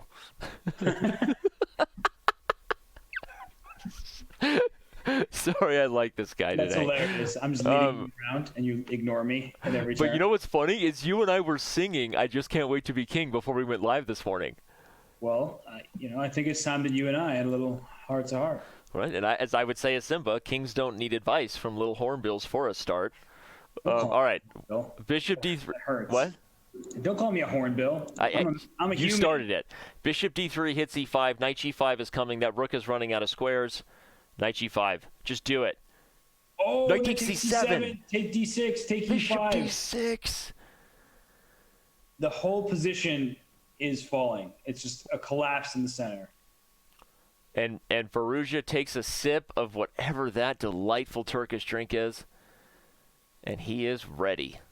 It'd be funny if that was just like a Lipton iced tea or something. Like American import. You know? All right. Rook c6. Now there's bishop e4, which I would like force an... e4. Yeah, me too. Okay, He wants more. I love it. He takes e5. Take g7. Take g7, do it quickly, play queen d2, use the e-file, and shake what your mama gave you. Yep, So he does it. Is white up a pawn? White's up a pawn. Up. Yep, f4 is falling. If rook 50 e6. seconds on the clock. Okay, I would keep the rook on the board, or is he going to trade and play bishop e4 or bishop c4? I think both are probably good. I like you your take- rook d1 move though. Yeah, my instinct said kept the rook on the board, but then I started calculating. If you take, they have to take with the knight to guard f4, and then you can play moves like bishop e4 or bishop c4, and maybe that's what he has in mind. Whoa, Wei Yi's saying I don't. I'm going to give you f4. Yeah, because you want to take b3, but knight d4 solves that Yeah. on the spot. Oh gosh. Okay, queen e2 is possible. Bishop e4 is also possible. Even h4, just trying to collapse the pawn chain. H4, and he likes it. Look at you. You're a chess whisperer. I mean, somehow. And Robert Redford would definitely play you in the Lifetime movie that's coming out soon. Lifetime movie about the real Zazu, Robert Hess, The real played by Zazu. Robert Redford. You're just trying to get under my skin. I know it. You're trying to be full Simba now. All right, bishop d7. The queen's going to take e8. Bishop e4. Yep. Robert, you with me? I'm here. 'Kay. I'm here, Simba. Okay. All right, just take that thing on f5. Yep, take on f5, play or b7. Okay, yeah, this looks good. Queen takes a6, also threatens queen h6. At this point, it should be good enough, given that the time is probably going to be Wei Yi's demise. Queen h4 is not quite the mate. And just like that, Wei Yi, now only with a 2-game lead as we head into what will I'm going to officially call it, is likely the last game here, unless we see a very quick blunder. The last time I did that in the match with Anish Giri, Robert, on, I think it was about 10 days ago, I said for sure this will be the last game, and somebody lost within like 2 minutes. So I'll try not to jinx the players, but very likely this is the last game of the 5-minute portion. So if you're just joining us, that means you're super jacked, because we still have a 2 full hour session of chess ahead. We've got 3-minute, we've got bullet, and we've got a match, which is what we said Weili would need to do in order to have a chance to beat Alireza Firouzja, known as a bullet monster, right? Yep. Weiyi's going to need a lead, and right now he's doing it. So I'm expecting we're in for a thriller today. Yeah, I'm with you, but we were talking about Firouzja tilting earlier. Weili really hasn't been getting the type of positions he wants in the last few games. I know he won that game where he trapped Firouzja's queen, but he kind of got lucky there.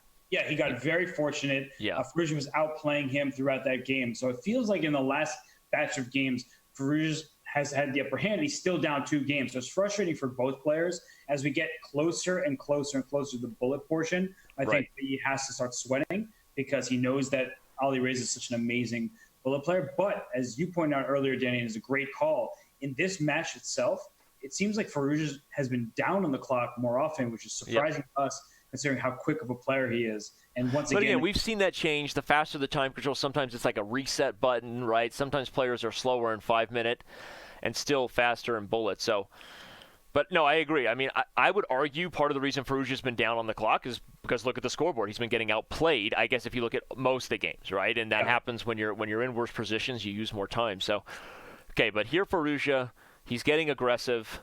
This is going to be the kind of game that we could ask for to bring the 5-minute segment to a close. Yeah, what I was going to say, Danny, is look at the queen on e1. It was clear that by playing king h1 and queen e1, white wanted to play f2 to f4.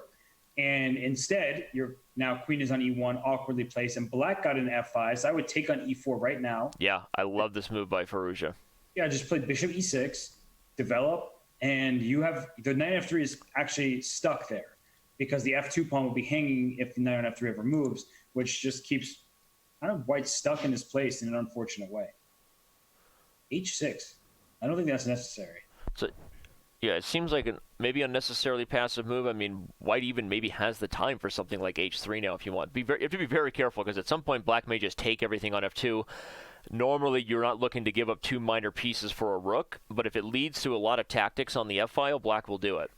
For sure. And that's why bishop e6 I thought was a good starting point, because there were ideas of bishop takes d5 and pawn to e4 sort of situations to make white's life difficult. And c3 similarly feels slow. I thought white was going to play h3, kick that knight away from g4, because I don't want to keep that knight there forever. It's a really annoying piece.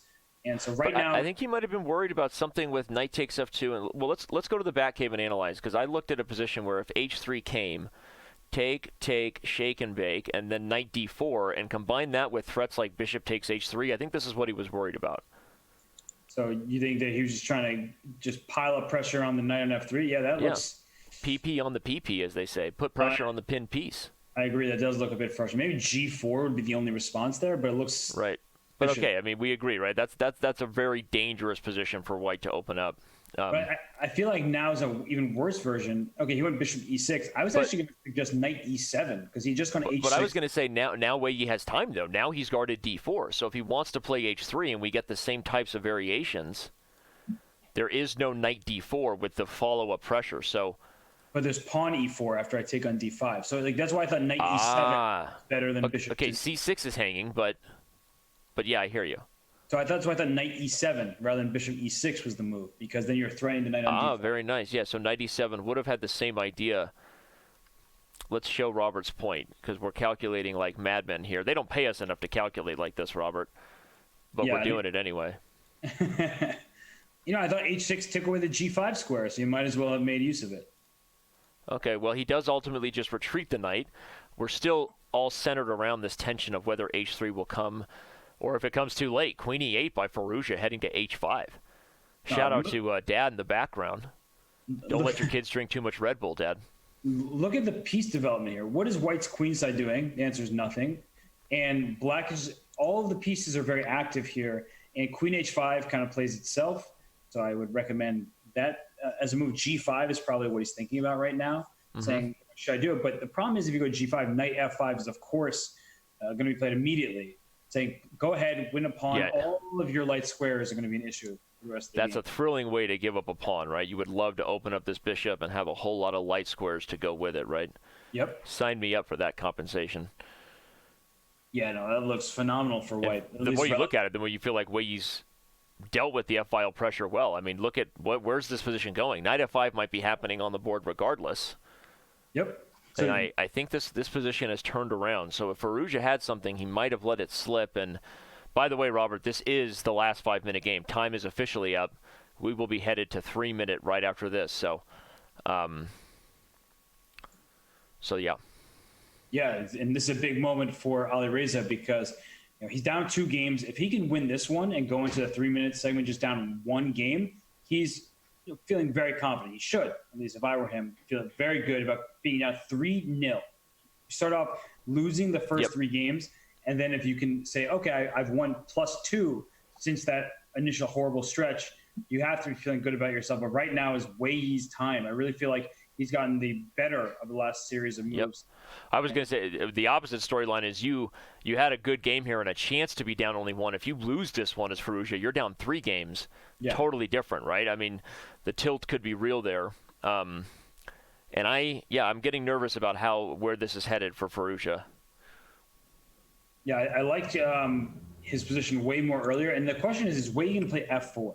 And that's such a double-edged move. And the reason why I say that is you're getting advancing your position. You can go F5 at some point if you really feel like it, but you also leave your center much more loose by playing a move like F4. So he's taking his time because it's okay. He goes for it. I was going to say it's super double-edged, and note that if White gets F5, now watch out for things like H3, and this bishop has to be careful about running out of squares.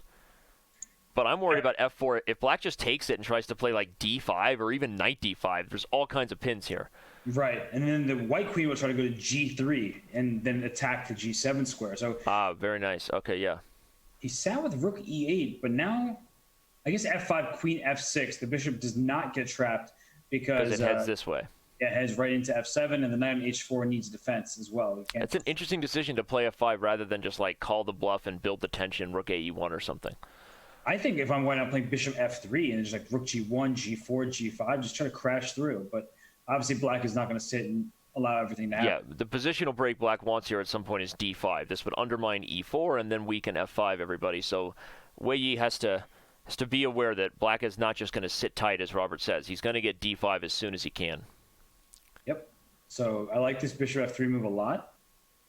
He's just really trying to go Rook G1 and push the G pawn. Bishop H3. I think he'll play. Actually, if Rook D1, Black plays D5 anyway, because F5 is going to fall. Is there some kind of no? Rook F2 probably doesn't work. I want to go Rook F2, Bishop H5, Pawn in G4, and claim that I'm trapping your bishop over there on the H3 square. But my knight on H4 is always hanging. Right? Mm-hmm. Doesn't work. Oops. He didn't play. Oh, he did play Bishop G2. I thought I just clicked Bishop G2, but he played it. All right.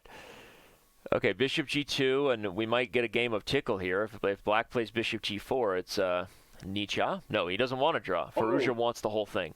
Whoa, and look at the time situation. It is essentially a bullet game from here on out, and he takes with the king. I assumed he was going to take with the king. Yep, he does. And D5, your move I'm waiting for D5. You know I want it. I've been calling for it. He's going to prepare it for some reason. Well, but that might allow C4. Ooh. Well, then C4, maybe there's some kind of C5, Knight C6, Knight D4 things. That's a good point. Let's show that on the analysis board real quick. Robert Hess bringing it like it's hot. If C4, C5, and we transition to an outpost square. Always be aware of your pawn structure, kids. D5 gets in. Now F5 is undermined. Okay. So actually, I'm starting to like Black's position more and more. The king on G2. Yeah, I'm wanting D5. That's why I wanted C4. But as you pointed out, C5 would be a problem. So I feel like, and the reason we love D5, Robert, not just because it undermines F5, but look at the king, right? The more open this gets, right? The White Emperor has no close here. You're going to start feeling the draft on the diagonals and the second rank. Yeah, Knight G6 is a way to try to get rid of your bad piece on H4 for a Knight on E7 that's sitting pretty, but Knight takes G6, Pawn takes, Queen takes G6 here. And as you mentioned, the second rank is also open. This is the key, C2. Yep. All right, so trading off some. Oh, so if rook takes d5, I'll go rook takes f8 check first, and that way after that's key. takes And d5, there's a check on f2 back. maybe one of those games where, for all our hard work, we get a peaceful result, right? Hey, come on, guys, we want blood. Although look at the bar. You mentioned the connection from China. The servers about as far as it gets from our Pacific-based company. Although we have servers all over the world, but you look at that, and you wonder, is this time scramble going to come down to a bad connection? All these players know that's part of the deal. You got to make sure you're in a stable spot. Uh-oh. Oh no, is he thinking? Okay, it looks like he was actually thinking there, but he is going to get down on the clock here. It's also hard because he barely moves. Like, he is such a stoic player. Like I said, he's got resting chess face. Rook f2 here. Rook f2 or queen e2. He's going to try to just peter this one up, but Firouzja wants to take advantage of this time scramble. Don't get him wrong. This is his chance. Yep. But how can he make any progress? Rook f4 was a move there. The g-pawn was pinned and e4 would have fallen. Oh, you're actually He missed right. it. Rook f4 was a chance that Alireza just missed. Can he just play h5, h4? Like, can he just try to poke and prod at the king side? Okay. I still think Alireza is going to get this game, just knowing. I think so too. Look, he's infiltrating. Yeah. Okay, but the queen is going to come to e2, and you're going to have to either back up or trade. That's true. Yeah. I think Alireza missed his chance to win this game with that rook f4 move. The ending's still better, though. A more active rook. Rook d1. Time. Rook b1. Okay, rook a1. Oh, that pawn's hanging. Oh, b-pawn's going to fall. a4 gets traded. Played rook d7. He's going to play He's b4. losing on time. Oh, my God. Oh, he played a move with less than a second? What? I'm nervous. He's barely getting these moves off. A takes b4, rook c2. Okay, he pre-moved to gain a little bit of back, but it wasn't enough. Rook c4. Check on d4. Check on d4. You win the b4 pawn. Or Whoa, he could have taken on e4. Yeah, I think he should have taken on e4. That would have been the better try for a win. What is happening? Oh my gosh, this is. Who said rook endings weren't exciting, Robert? 4. Okay, don't play b4. I'm very confused now. I don't know anything. I don't know who's trying to flag who here, but Wei Yi has worked his way back into this game. This is winning. Play b2. b2, king g2. Just bring your king to g. Yep, bring your king around to this e pawn. Yeah, but the e pawn, I don't know if it's winning. Because the e pawn's going to make him have to make a decision before the king can just walk up. Oh my gosh, this is not winning. I don't think it's winning. This isn't like Giri Anand yesterday, where Giri lost to a similar idea at the Grand Chess Tour. This is a different scenario because the e pawn prevents the black king from just rushing but he made up. a mistake. He could have won e7. Like when his. Okay, we don't have to. It's not important, but I thought he could have done something a little earlier. Now, yeah, maybe I think it's just a draw. Can't make progress here. He goes for it. He wants to flag him. Oh my man. God! There was a queen on the board. That was He could have crazy. played e8 queen. But e7. He didn't get his queen off. He didn't get e8. Okay, you could even trade. Is that king opponent? No, the king opponent is losing. Wait, he could. Wait, He you're had right. e8 queen there, dude. Oh my gosh, you're right. You could take on He had e8 queen on rook e6. Wait, you could have won. He pre-moved rook e6, didn't he? Yeah. Oh Alireza's laughing about it as he should be. He got away with one, that sly little dog. Silly kid. gosh. Tricks are for Wei Yi's. He lose on time? No way! Oh my gosh! He won. How did that happen? Is he frozen? Oh my gosh! Now he's really frozen. Oh my gosh! Firouzja is pumped. Oh my gosh! Firouzja just stole one, literally stealing victory from the jaws of a draw. Wei Yi shakes his head. Oh, I'm too old for this, Robert. That confused me so much. That whole giving up a queen, not giving up a queen, but it's a one-point match. Yeah, the key was right here, everyone. In case you're wondering, Alireza had pre-moved rook takes e6 because he anticipated rook takes b2. Wei Yi tricked him with e7 check, but of course it should be a draw if you just take here. But Alireza had pre-moved rook e6, and White was winning on the spot with the move e8 queen, rook takes b6, and queen d8, fork town, win town. Wei Yi would have been up 3 games town as we had to 3-minute town. That's craziness. Oh my gosh. Now we're going to go to Breaktown. And everyone, you're not going anywhere. All 14,000 of you, you are going to be in for a treat. Alireza, just by the hair on his chinny chin chin, and you know he's only got a couple. He brings this thing to a 1-game lead as we go to a break. Robert, sit tight. We'll be right back.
A premium membership at Chess.com will help you improve your game with full access to a powerful set of learning tools. Unlimited tactics let you practice like a master, with more than 50,000 puzzles to challenge you at every level. Our library of interactive chess lessons, created by master coaches, will enhance every aspect of your game. And after each game you play, the computer analysis feature will give you feedback on every move you played, turning every game into a chance to learn. And that's not all. Premium benefits also include unlimited tournaments, video lessons, the Opening Explorer, and much, much more. Upgrade now to take your game to the next level.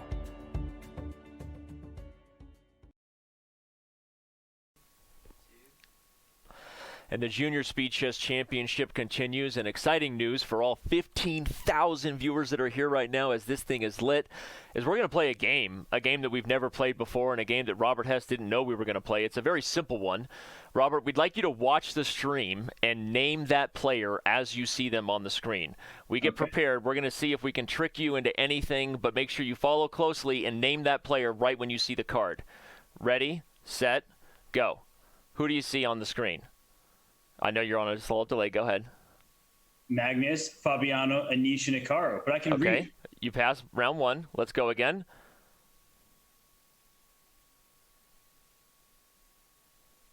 Bogdanovich and Marisa Bog. Okay. Barely got that one right. This next one should be a little bit easier. This is tough. Firouzja, Wei Yi. Making my And the life next hard one, now. the next one is the hardest of all.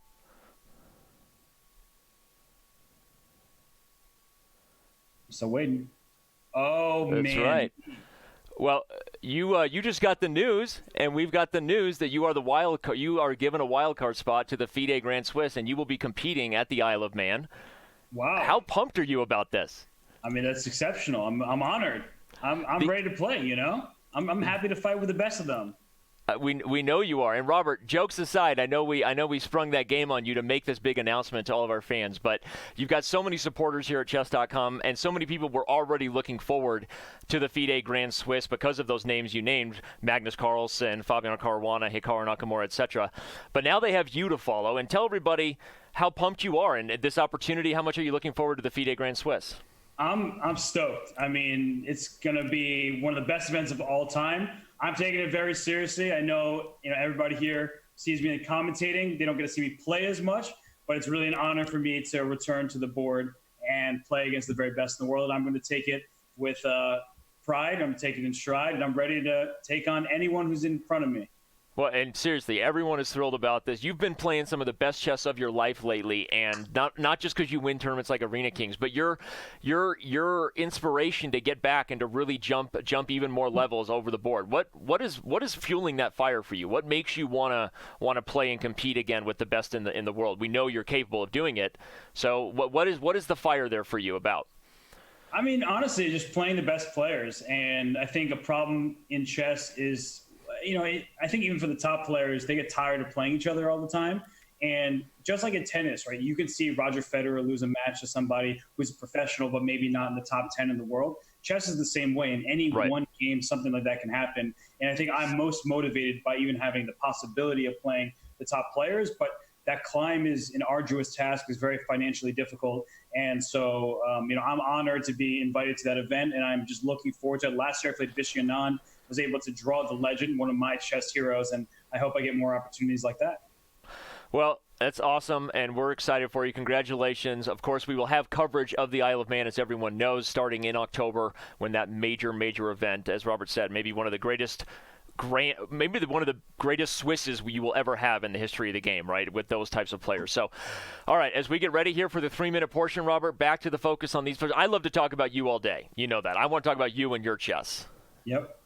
I appreciate it. You can't spell chess without Hess, but we got to talk about these guys, and the 3-minute is underway. So here we go. How do you feel like that hangover there is going to affect Wei Yi losing that game? I'm just distracted now. I don't know how I'm going to commentate after all that good news, especially because behind the scenes I was being trolled by the one and only Nick Barton. So Nick, shout out for trying to convince me that it was all a lie. But I'm stoked, and right now, if you're Wei Yi, and this G6 line, I'm not sure he should keep going to it, because as a converted Steinitz deferred player myself, like I used to play these D6 bishop D7 structures, I know that for white, you get a big center and just firm control over the board. And so right here, look at the position. Look at this queen on E. I understand that Wei Yi feels comfortable with this type of setup. But if I play bishop c2 and I ask black, what is your next 2 moves? And there he plays bishop c2. Give me the center. Give me the whole thing. Do you think this is prep, though, given the way Wei Yi's playing? Because this was the line we just had where Wei Yi played queen e8, and he's decided to go back to it. So I hear you, and I'm wondering, why do you think he's going back for this if you just feel this is just a positive transition into the middle game? I don't understand it, if I'm being honest. I think it just looks really nice for white. And look at this queen on e8. It's a misplaced piece. White has the E and D pawns and control over the central squares. Black's pieces are restricted. You could take the bishop here. Knight takes c2, queen c2. The downside, your c7 pawn's now under attack. And, I mean, it just feels really, really nice and easy to play for white. And look how quickly Firouzja has played this game. He's already up 12 seconds, and I think that will continue to rise. Rook a to c1 now. Just continue putting pressure on the c-pawn. It looks good to me. Well, again, if you happen to be just joining us, this has been a match where Wei Yi, for the most part, dominated the 5-minute segment. He was up 3 games at one point, but as Firouzja found himself, and clearly looking at the scoreboard, he clawed his way back in to only be trailing a game. And the big storyline is, as the time control gets faster, will Wei Yi continue to be able to keep up with the speed demon, Firouzja? So, yeah, right now the fact that you highlighted the clock thing is a big thing I'm going to keep focusing on. And now are there e6 tactics coming? I'm spying a g6 pawn. You know I don't know any better. Yeah, no, e6 is definitely something to keep an eye on here. But I think you can take on e5, put the bishop back to g7. So, okay, he does it right away. He's allowing the discovery. What is that? Oh gosh, this is looking scary. Why didn't he take d6 though? Wasn't that a free pawn? Oh, yeah, but that's something. Maybe just c takes d6 back. Oh, okay, that's interesting, right? Let's analyze that, everybody. If I missed it, some of you might have missed it. I know that's probably a stretch, but if takes d6, pawn takes d6, and we just have a big trade. Okay, my bad. I was very confused by that. White plays knight e4, not only renewing pressure on d6, but likely actually the threat of knight f6 check is pretty scary. Yeah, knight f6 check is okay. So bishop f5. I think queen b3, get out of the pin, attack a pawn on b7 looks good. You play or queen c3, renew your pressure and support of these dark square pawn chain. Okay. I like that. I sort of like playing on the light squares because I think that black's going to take on e4 regardless. So I might as well play d5. Yeah, you could play d5 here. Also, the e pawn is pinned, so you could start with like queen e6. Good point. It means you almost have c5. Okay, he didn't do it, but I was wondering with that. Danny, your move is good, I think. Yeah, once you pointed out the pawn was pinned, I was thinking c5 might have been really strong for black. Wow. Yeah, and here I think that pawn's blockaded quite nicely, but we've seen Firouzja get the knight versus the bishop in that French game earlier. And so it seems like that's a dynamic that is going to play a part in this match. Right now, I think that black is very close to just taking advantage of this position. Okay, a4 is a huge necessity because b5, c4, you don't want to see those pawns go forward on the queen side. Now you show that you're pawn minority. 2 pawns for white versus 3 pawns for black. Your 2 pawns control all 3 black pawns, and that's good news for you. But the e5 pawn at any moment can turn from a strength into a liability. Queen e6. Oh, I'm hanging b. Well, I was going to say, if you allow e6, now the king, if black plays queen e6 and he does it, I like this. You're giving up b7 happily if you get things like rook b8. I thought. No, he's got rook e7. Oh my God, he trapped the queen again. Oh my God, he just played queen takes b7. And Firouzja literally just did one of those, like, you've got to be bleep, bleep, bleep, bleep, bleep, right? Oh my gosh. This is the second time. He just trapped his own queen. Second time. Oh my gosh. If you're just joining us, in epic fashion in the 5-minute segment, Wei Yi was getting outplayed and swindled his way to a victory by trapping Alireza's queen. Deja vu all over again. Thank you, Yogi Berra. Wow. That is... Oh my gosh. He must be so And you know what's so funny? If you're talking about storylines we expect Alireza to be faster and Alireza to be the one with trickier swindles. Today, Wei Yi has been faster, and he has swindled himself out of at least 2, if not 3 bad games, right? Yep. It's been fascinating. That was unreal. Just the queen was trapped. Queen takes b7 looked like you're going to lose the b pawn. You know, trade. What a counterintuitive blow too, right? Like if you look at this game, everybody, the next one's getting started, but I'm going to analyze the position we just saw here just to show you real quick that again, like even the strongest players can miss things like that, because very rarely will you see a queen trapped with so many open squares, at least optically open, right? If you look at them visually, it feels very, very obvious. The queen should have some way out. You grab that pawn and don't think twice. And then rook e7. I mean, you saw I suggested b7 was a good idea to get to hang because of maybe rook b8, but rook e7 and the queen's out of squares. Robert, even the best players can miss tactics like that as we go back to the main game, right? Because they're just not patterns that you see every day if we're talking pattern recognition and how the best players become them, right? Yeah, they see patterns, and that was just awkward. If I'm being totally honest, I also forgot about rook e7 because you're so focused on rook b8, winning back the pawn that you just stole. You sometimes forget, wait a second, my queen's actually just trapped there. And Firouzja now with the black pieces has the two bishops, because I saw the I saw the double pawns and assumed that Spanish. You assumed that the bishop pair was given up to get him. But no, white still has two bishops. So white is down in development. And if black can somehow accurately push forward here, I would try to get to the c4 square with my knight. There he goes, knight e8, knight d6, knight c4, also allowing the bishop to go to f6, which is challenging black's queenside. I like the opening choice by Firouzja in this game, especially after a loss. Yeah.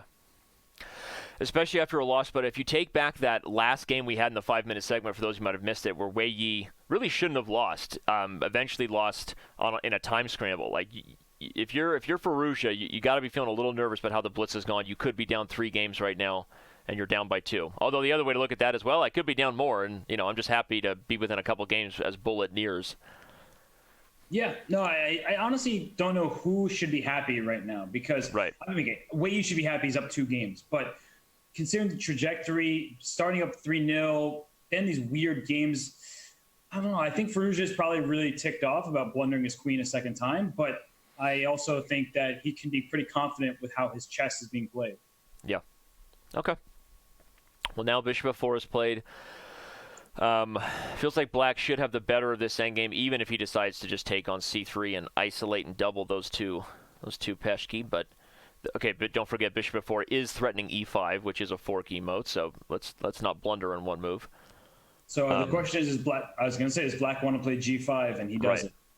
And now the question is, does white want to play e5 as a response? Just saying, we'll trade bishops in an unconventional way, and both of us will have weird, problematic f-pawns. Yeah, but this is a tough question to Wei Yi, right? Because you'd like to keep the bishop on this, now g3 kind of d6, c7 diagonal, but then you're fully abandoning ideas if Firouzja can somehow find a way into like the d4 square. So it's very dangerous to put the bishop there, but if you back up, then you've kind of just wasted a full tempo, right? Bishop e3 might be met by knight c4, as you said. Yep. So what to do, right? Wei Yi is clearly not sure because he's already used almost 40 seconds on this one move, and the time has turned around. Okay, he commits to g3, but look for Firouzja to try to make tactics work here on this king on f2. He keeps the bishop on this diagonal for that reason. He'll probably just play h6. Yep, he does. And I like c5 coming for black to use the d4 square. Yeah, there's also ideas c5 or b5 and just challenging that knight on c3 there. Right? You B5, would go full b5, b4. That's something you would do. Sometimes you just got to do it. Yeah. And now actually it's a really tough situation for white, because on one hand I want to play like e5, knight e4, but I understand that knight f5 is coming and my bishop on g3 isn't so happy. So is that a prophylactic move? Prophylaxis killed the cat. I like b5 though. I like it though. Firouzja's feeling it. Right? Knight c4. Look at that. Firouzja's got that boy band swoon face going. He's going to go knight c4 and take back with the b pawn. Watch that. Yeah, but do your boy band swoon face for me. My boy band swoon face? Yeah, he's got like he's singing and serenading you like Howie did with the Backstreet Boys. That's why they had him in the band. No other reason. Just to take your shirt off and get wet and give us your swoon face. I went for it. You missed Howie. it. It's already happened. No, I saw it. I loved it. Thank you for the swoon. All right. E5. All right. He's going knight c4. I don't see another option here. Well, you could. Okay, you would go to b7 if you could get the c5 square, but you don't want white to get b4. So. Oh. He wants d4. Yeah, but bishop d3 here, just covering c2, threatening knight takes g5. The knight can come to c5. Feels like there are a lot of weak squares here. Yeah, I'm not liking the knight d4 plan as much either. I'm with you now. I liked it at first, but okay, he could still. he could still try for c5 and c4 on bishop d3 because the knight does guard the b pawn, but I guess bishop d3, c5, white just maybe plays c3, undermine it. Oh, he plays c3 right away. Okay. Oh, I don't like that as much, but okay. But maybe he likes the dark square control. He's willing to part with the bishop pair because of this knight's kind of new lease on life, holding all these squares. But look at this. I mean, I'm not saying that black is better, but at least black's not in danger of going down a pawn or anything of that sort. So can you go rook e8 here or trade first and then go rook e8? I don't know. Something feels like this has turned around. The time still favors Firouzja, especially because of scramble. We know of his bullet skills, and Wei Yi's connection is clearly not as stable. But I like how Wei Yi got out of that worst middle game. I don't think he should lose this one on the board anymore at all. Yeah, no, this one for Wei Yi, you can put a bishop on e5, opposite colored bishops, and anything, the black king is in some danger. I was going to say, black better be careful before you open up the G file. You might regret that. Yep. And, yeah, I don't know. I mean, I know that it seems like Firouzja is drinking a lot of Red Bull here. He's getting that energy, but you don't want to be overly energetic in an endgame like this when your king is the one who could be in harm's way. So c7's hanging. c7 and a5, right? So do you want to trade c7, a5 for f6? I guess you lose the f3 pawn at the end of that, though, because I'll take on very nice. Pin your pawn. This is actually the most rare occasion where the player is too high. This is... Normally we have issues with like the Fabiano Fro where they lean in and we get full forehead and hairline. This is like almost like put a new mustache on Firouzja. Photoshop contest, inadvertent. Give me a mustache that Firouzja should be proud of, and you get yourself a diamond membership. Hashtag SpeedChess on Twitter. You're welcome. By the way, I don't need to show what Robert analyzed as much as we got distracted there because it actually happened. Yep. He got this bishop to e4 threat, which is what Robert said would be the issue if Wei Yi went after the a5 pawn. But still, this should be a draw barring some sort of blunder and time pressure. Or some kind of disconnection. We've already seen a disconnect, lose Wei Yi again on the clock. Oh my gosh. Time pressure. Dude, I'm legit getting too old for this, Robert. This has been like years now. Hey, you love this kind of stuff. I have got to calm down a little bit. I have got to calm down in life. He's playing this f4. He's going to go f3. He legit has chances with Wei Yi under time pressure now. Rook e2 check. Don't and rook e2 check. And the bishop c4 is mate. Oh my gosh, rook e2 is mate. Rook e2, bishop, king d3, bishop c4 was mate. But I guess he was running out to e5 anyway. But you're right, that was a nice mating attempt. Regardless. Oh my gosh! Wait, but now who's on the mating grind? Look at this, rook g. Oh, he's got h8. Rook e1 check. Bishop e5. Oh my. FTW for the win. The threat of rook h8 mate forced Firouzja to give up the exchange. This is nuts. His 2 seconds. Holy bananas! And now he's losing the bishop. Wei Yi. Oh my gosh. Oh my gosh, dude! Wei Yi just won that game. Oh, and he slammed his desk. Firouzja slammed his desk. That was one of the most ridiculous turns. Dude, that was one of the best. Dude, but that game sent a message. Do not kid yourself if you're at home. Firouzja may be smiling, but he slammed his desk for a reason because that was unbelievable. That is a game that shows that this bullet portion is not going to be a walk in the park, everybody. Let me show you this combination. Wei Yi, at the last minute, walks the king up the board and plays rook h5, threatening checkmate on h8. There's no way to stop it besides a check on e1, but bishop e5, and you've run out of moves. I mean, this would just lose the rook. You have to part with the rook in order to stop the checkmate threat. And in time pressure, Wei Yi not only found that combination, but then went on to win it, creating new mating threats against the black king, and Firouzja blunders with bishop e4. OMG's snaps for realsies, homie. Wow. Wow. And look what Firouzja has done in this game. He is just saying, I'm going to play as quickly. Look at it. He has the same amount of time as he started with. He is playing insanely fast. The position is already unclear. Asymmetrical pawn structure. Black has his a6 to c4 chain. White is the huge center. That center can be at huge risk after a move like bishop to b7, hitting e4, things of that nature. He goes d5. I like it. Now I play knight c3. Okay, he took back. I thought he was going knight c3, try to play pawn to e5 and just collapse the center. Instead, he goes for this. And, I mean, I like black's position here. I don't believe that this is actually that dangerous for black. I can always plant my bishop on d6 to blockade the pawn. I'm putting my bishop on b7 or on g4 even. I think that Firouzja is trying to force a win where one doesn't necessarily exist. Take on f4. Just take it. Yeah, you just take an f4 and call the queen sack bluff. Firouzja is being really challenged here. This is just nuts. People joining just now, 10,000 of you. Thank you for being here. We have quite the match. That scoreboard favors the 1 seed overall. You shouldn't be surprised as far as that goes, but for many people, this would be a very big upset if Wei Yi can continue to hold on, especially given that he's showing he can hang with Firouzja in the most dangerous time scrambles. So, yeah, that's actually after that game, I have to give the advantage to Wei Yi. You're up 3 games. I understand the bullet portion favors Firouzja, but that was unbelievable. And that was amazing. Yep. Firouzja has to win this game because right now he's really in danger of going on full tilt. A4 is a good move, undermining the C4 pawn, but he needs to get this one. I really believe that. But a big issue that I'm seeing. Well, he certainly can't lose. If he loses and goes down 4, psychologically and historically, you're up against the proverbial, hey, we've almost never seen a comeback before, right? So even in bullet, 3-4 games is a lot to overcome. But one of the reasons I'm not really seeing a victory for white in this game is look at the kingside pawn structure.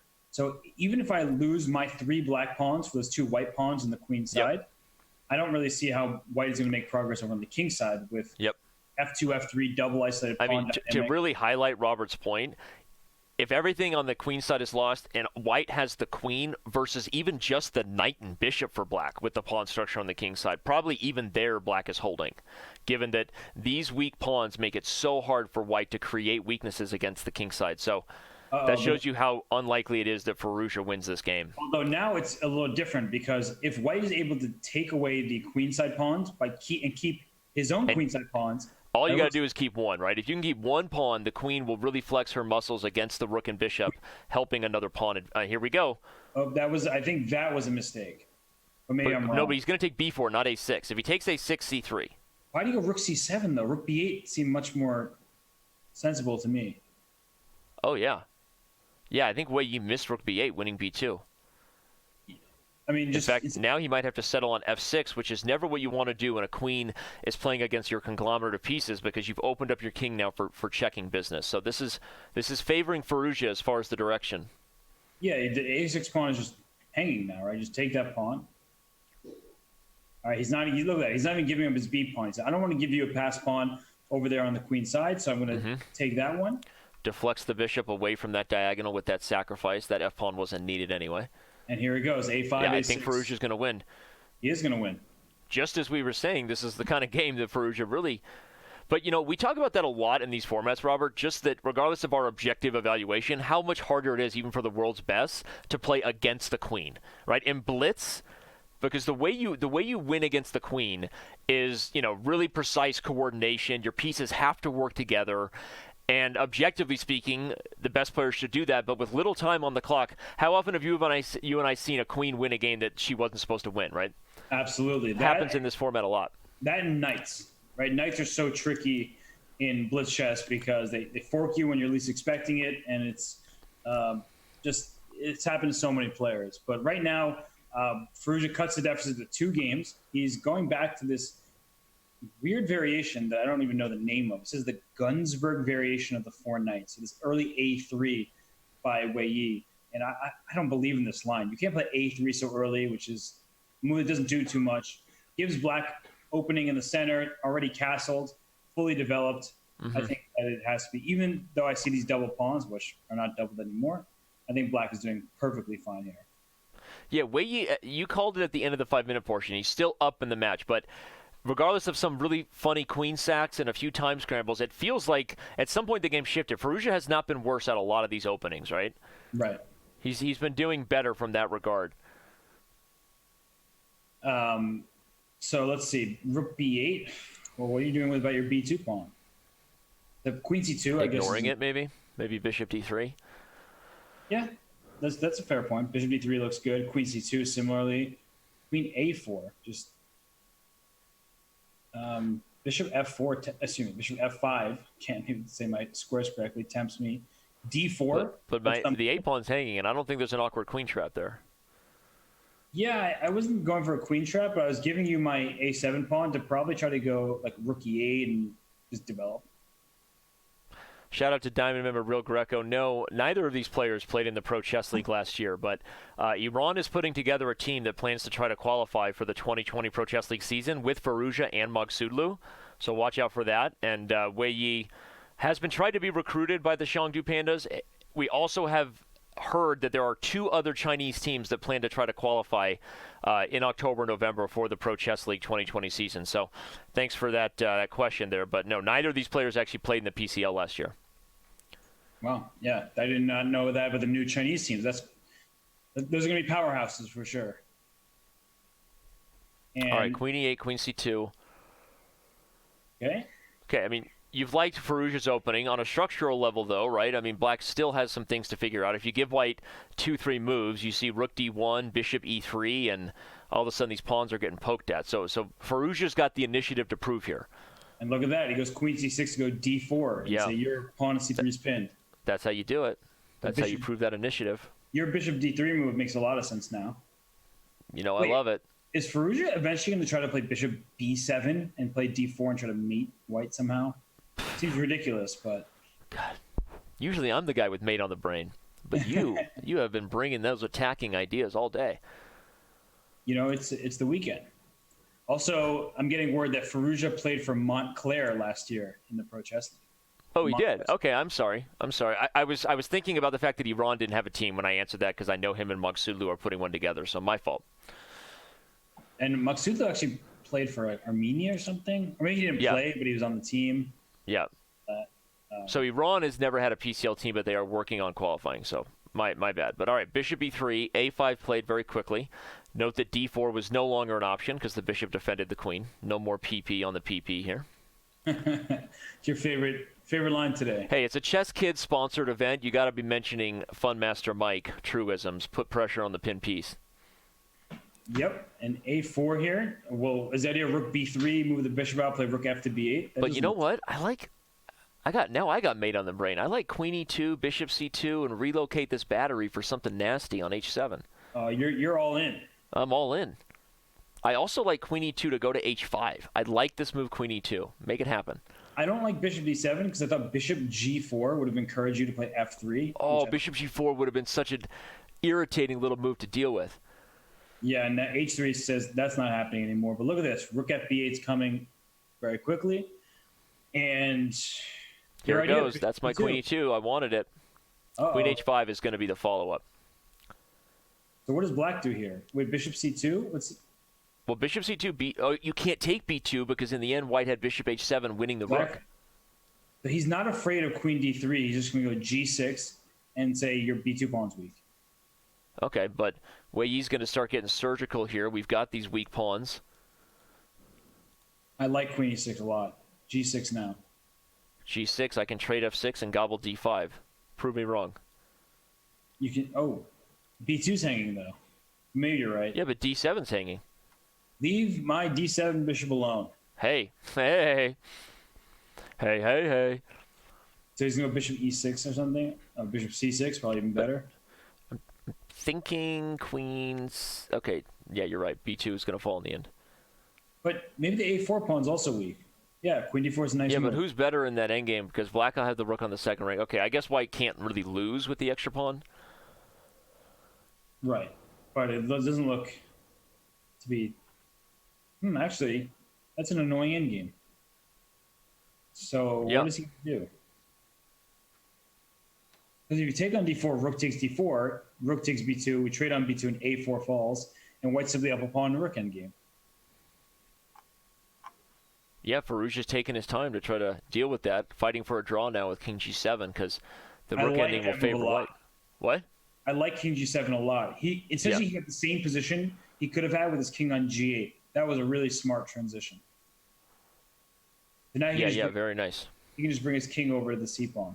All right, much better drawing chances now with the king activated rather than on G8. Nice move, Rook C4. And all right. Ooh, I like a little stop by check. But Black will keep the rook behind the C pawn and challenge White, saying the only way you can help your C pawn really push is by bringing your king over to the queen side. When you bring your king to the queen side, you're going to start losing some of your king side pawns. Shout out to Bigfoot. And you know what? Maybe next time we grow our beards together, Robert. Sorry. All right, rook ending. I got distracted. Darn it. Darn you, Bick. All right. C5, H5. Now play H4. Yep. H4. We do these things quickly. Downtown. Wei Yi, play H4. No, he's taking his time. He's trying to be, as you said, surgical about this ending. He wants to be very precise and maximize his winning chances. So he repeated once here. So what is the ideal way? At some point, White's going to have to commit the king journey, right? And what are you trying to do as White before you commit to rushing the king to help the c pawn? Well, you have to worry about your pawns collapsing, right? As your king starts moving to the queen side, F2 becomes exactly, and that's why I'm asking. So what is, if we're trying to give that education to the viewers, what is White trying to do before you inevitably say, I'm going to rush and give up the f pawn and try to get a queen? Or, okay, I'm saying that as Wei Yi looks like he's almost submitting to a draw. Okay, maybe not, but okay, now you've gone all the way in, but that doesn't necessarily help your winning chances, does it? I guess it. No, the winning chances are very slim here, and the reason why is if you were to give me your f pawn, my king would then run up the board. Now, now that the pawn's on c7, it's even less, because just to use your imagination, everybody, even if this king makes the long journey, right? If he goes full Frodo, right? You're not even threatening anything because now you don't have any squares to hide behind. So Firouzja's going to keep the rook down, and when this king comes up, Black will just start checking, and there's no umbrella to shield from the rain of checks, right? And this is one of the reasons why often in these endings you try to keep the pawn one square back so that your king has the potential to hide from checks. But here Wei Yi was unable to do that, and ultimately I think this is just going to end in a draw. Good defense from Firouzja, though. Yeah, no, this is wait a sec. He needs to be careful now. Yeah, he might lose on time, right? Okay, but there's no way White should lose this one. But when you look at the connection and you look at the time ticking, you start to get a little tingly inside, the bad kind. Yeah, and I'm also worrying about that h5 pawn. Sometimes there's a pawn that's roamed too far. But the good news for Firouzja is even if you lose that pawn, there are still many drawing chances because the h1 pushing, you just hide your king on h7. But here he goes.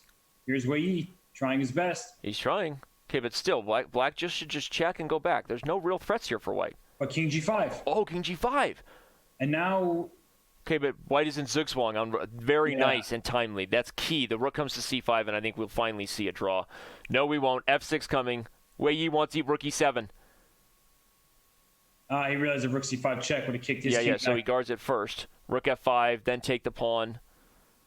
Well, they're trying to flag each other. Oh my gosh. I'm just surprised to see Wei Yi do this because you feel like this is Firouzja territory, that he's playing with fire on the clock. But Wei Yi's showing he's not going to be a pushover in those bullet time scrambles. Oh! Wow, that was close. That was close. Oh my gosh.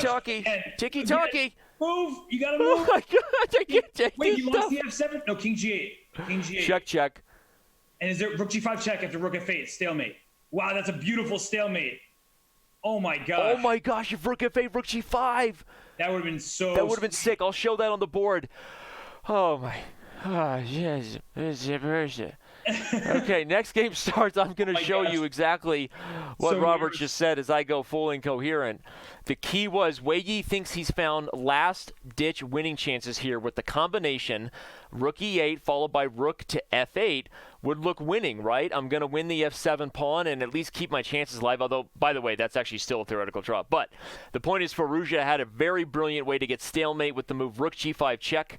No matter how you take it, the game would have been a draw. So a very tricky little net there by Firouzja at the last second to bring us back here to the live board. But a bit of very tricky ending there. Nice defense by Firouzja with very limited time on the clock, and the kid is back to singing. There's the swoon. Robert, and there's the answer we've been looking for. At BGOLZ says 2650 is actually the modern Super Day GM. 1,500 Grandmasters in the world and climbing. Being in the top 100 is elite and incredible achievement. I'm going to let you take that one and say whether you agree or disagree if 2650 is the modern day Super GM. A hard disagree.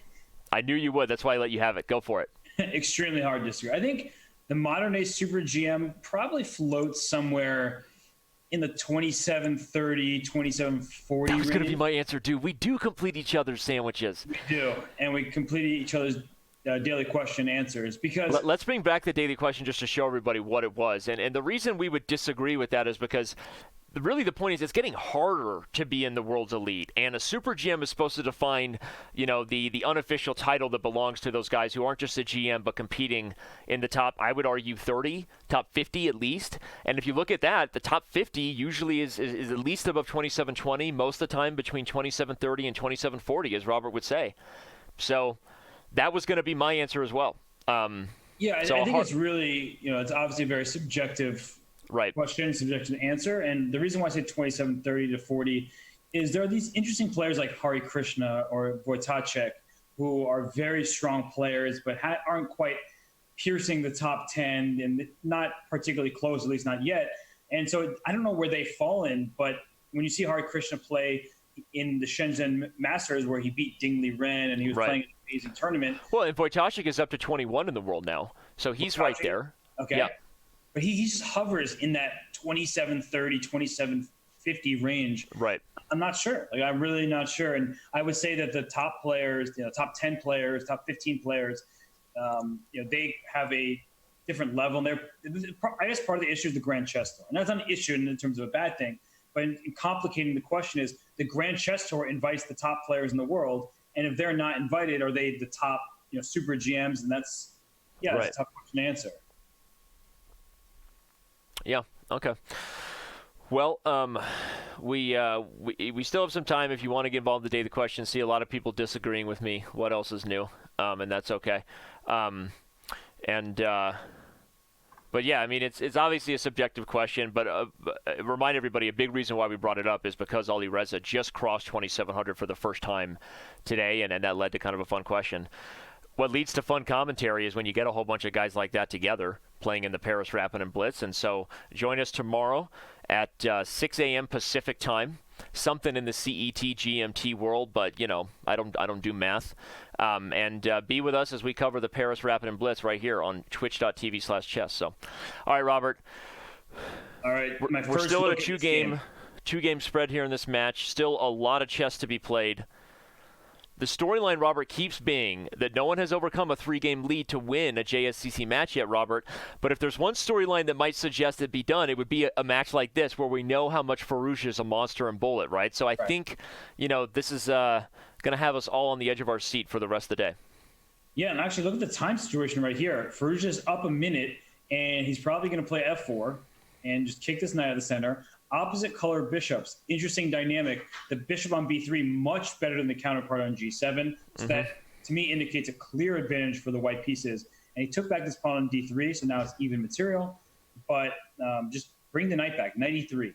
If you trade knights, you're not getting closer to a draw. Some people think opposite color bishops mean a draw. Look at the situation. The bishop on b3 is a monster, an absolute monster. Is d6 hanging?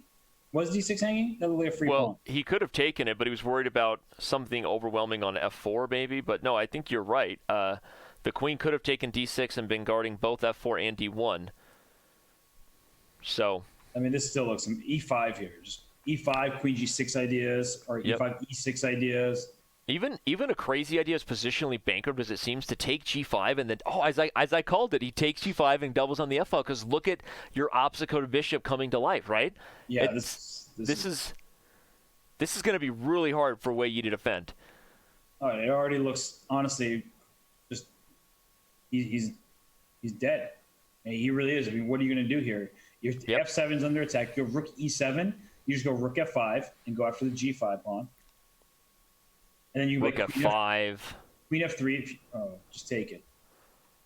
Bishop takes. Just play bishop takes. Then swing this queen over to h5. And like we said, bishop c2 at any moment, right? So he could have gone to h7 square. Yeah, like we said, the f-file will be there. Okay, I think just queen f3 was good too, but rook g5 is maybe even stronger. Oh, wait, queen h6. Queen d4. Did you just miss that? He's queen d4. He's queen d4. Oh my god, Firouzja leaned back and he went full OMGs or snaps emote. Yeah, he was very fortunate. But it was still a blunder because look, now Wei Yi has much better drawing chances. Getting the queens off the board was not what he wanted. Love that move, rook f4, trying to go rook f to g4. And now you go rook g to f5. You can choose. Do you go rook f g4? Rook g f5. I like it better. You like it better? Then let's I like it better. Yeah. There it is. Right? I want it that way. Tell me why. Yes, you nailed it. Oh, I love you so much. We are pop culture soulmates, and you know it. Oh my gosh. G4, G5, G6. Going right for it. Here we go. Here we go. Not G6 yet. Just play. Can you move his king out somewhere? Or play A4, A5, cement the light squares over there. Something, anything. Okay, but again, though, there's no denying that rook g5 was a blunder from the idea we were highlighting with queen f3, queen h5 earlier, because Wei Yi has better chances to hold this. Queen's off the board. There's a reason Firouzja's time is kind of slowly getting closer to equal. Yep. So now it's just a matter of technique. So does he play for b3, a4, or does he play b4 to keep the pawn? But I'm asking, okay, this answered my question. I'm asking, where's the beef even if you get that? Because, like, you put the king on a better square, put the pawn on a better square. Like, this is why the attack of obstacle bishops was so much more dangerous. There was no clear plan for Firouzja to convert. Here it goes. King h5, pawn g6. Okay, he's going to go for it. He's trying to sit tight. Put his pawn on light squares. Okay, I don't mind that at all. Now you can play G. Okay, I like that. Now you play G6 and lock that bishop in. That was a mistake. Yep. In fact, here comes Black's rook getting active as long as he doesn't get mated. Rook's coming to E8. Yep, rook E8. Rook... Oh, that was mate, I thought. That was mate. Bishop E6 won the exchange. He didn't do that either. Did you see the diagonal a second ago with the rook on E6? Like, the whole diagonal was full. Okay, but he finally finds a way in. All right. Wow. Firouzja does convert. He brings this thing to a one-game match, and we are going to have fire down the stretch here for sure. But wow, that almost got away from him. Yeah, no, this is now a 1-point match, and I think this is what Firouzja needs. Right, as soon as he cuts this down to one game, we said going to the bullet. 1 or 2 games, that's the comfort zone for Firouzja. He knows he's a better bullet player. But as you said earlier, Wei Yi, he's been pretty tough opponent in the bullet segments of these games. Surprisingly so, right? Yeah, he's been quite good as the time control dwindles. Okay, well, now we've got some theory to make Hikaru proud. Well, what's this? White's up a pawn. Yeah, but knight g4 is coming. Yeah, maybe knight a6 to b4 to c2 as an idea. Of course, there's knight g4. Knight d3 here. Knight d3. But if rook d3, you're taking g7. Is that your point? Absolutely. Okay. I was just checking on your tactics over there, big guy. Okay. So knight h3 can be played, or knight a3 if you're into guarding c2 before this knight pops into one of these squares. Yeah, so knight c3 allows rook c1 just to cover c2. Okay. Yeah, so you could do like both, but I was worried about the bishop following to f5, but I guess white would have e4 as long as there's a knight on c3. So everything seems to be held right now for Wei Yi. Is he just going to get out of dodge with a clean pawn that he stole on e5? Looks like it, because after knight e5, you just go bishop g2, and that's a great bishop as well. So what Firouzja needs here is to somehow play c6 and just hope that the extra pawn isn't enough, and as we start trading some pieces, that you're not just going to be lost. But this looks terrible for black. Whoa. Rekharovka, Delaney. Oh, snap. Here comes e3. I don't think Firouzja anticipated that. But he's getting some counterplay still. Yeah, but I'm going to get that bishop out of here. I want f4 and g4. If you bishop e4, then f3. But it's getting kind of awkward, right? Firouzja's leaning in because he's like, where's my mate? But it's not there. I mean, look at this king side for white, though. Now it's kind of awkward. Yeah, I agree. This is Swiss cheese all around. Oh, don't make me hungry. Oh, dude, I made Rubens last night for the kids. You're such a good dad. Are you going to say anything to that or no? I was whatever. Stop it. Tell me more about me. I'm going to say something that you didn't make me one. Oh, man, I do enjoy. Rubens are a dad meal. A5 coming? What do you think? I like it. G5, like we said. I know you don't want me to mention the Swiss cheese, but those are some holes. Yep. And black is happy to start putting some ponies in. You got to go to C2 because D3 I trade and pick up F3. Oh, or take, but still, g5 is coming, I think. Oh gosh, it's going to be a bad light square bishop against some knights. Yeah, this knight belongs on this square, but it's difficult because White's gonna try at some point to unwind these things and get this bishop out. So you got to lock down the holes while you can. Yeah, what's your rook doing on h1? Where's it going? You don't want to go rook g1. That doesn't seem to help. Maybe pawn h4. Yeah, there it is. Oh, there you answered it right. h4, h5, but then g5 is. What black goes? I was gonna say. Dude, I love h6. Right?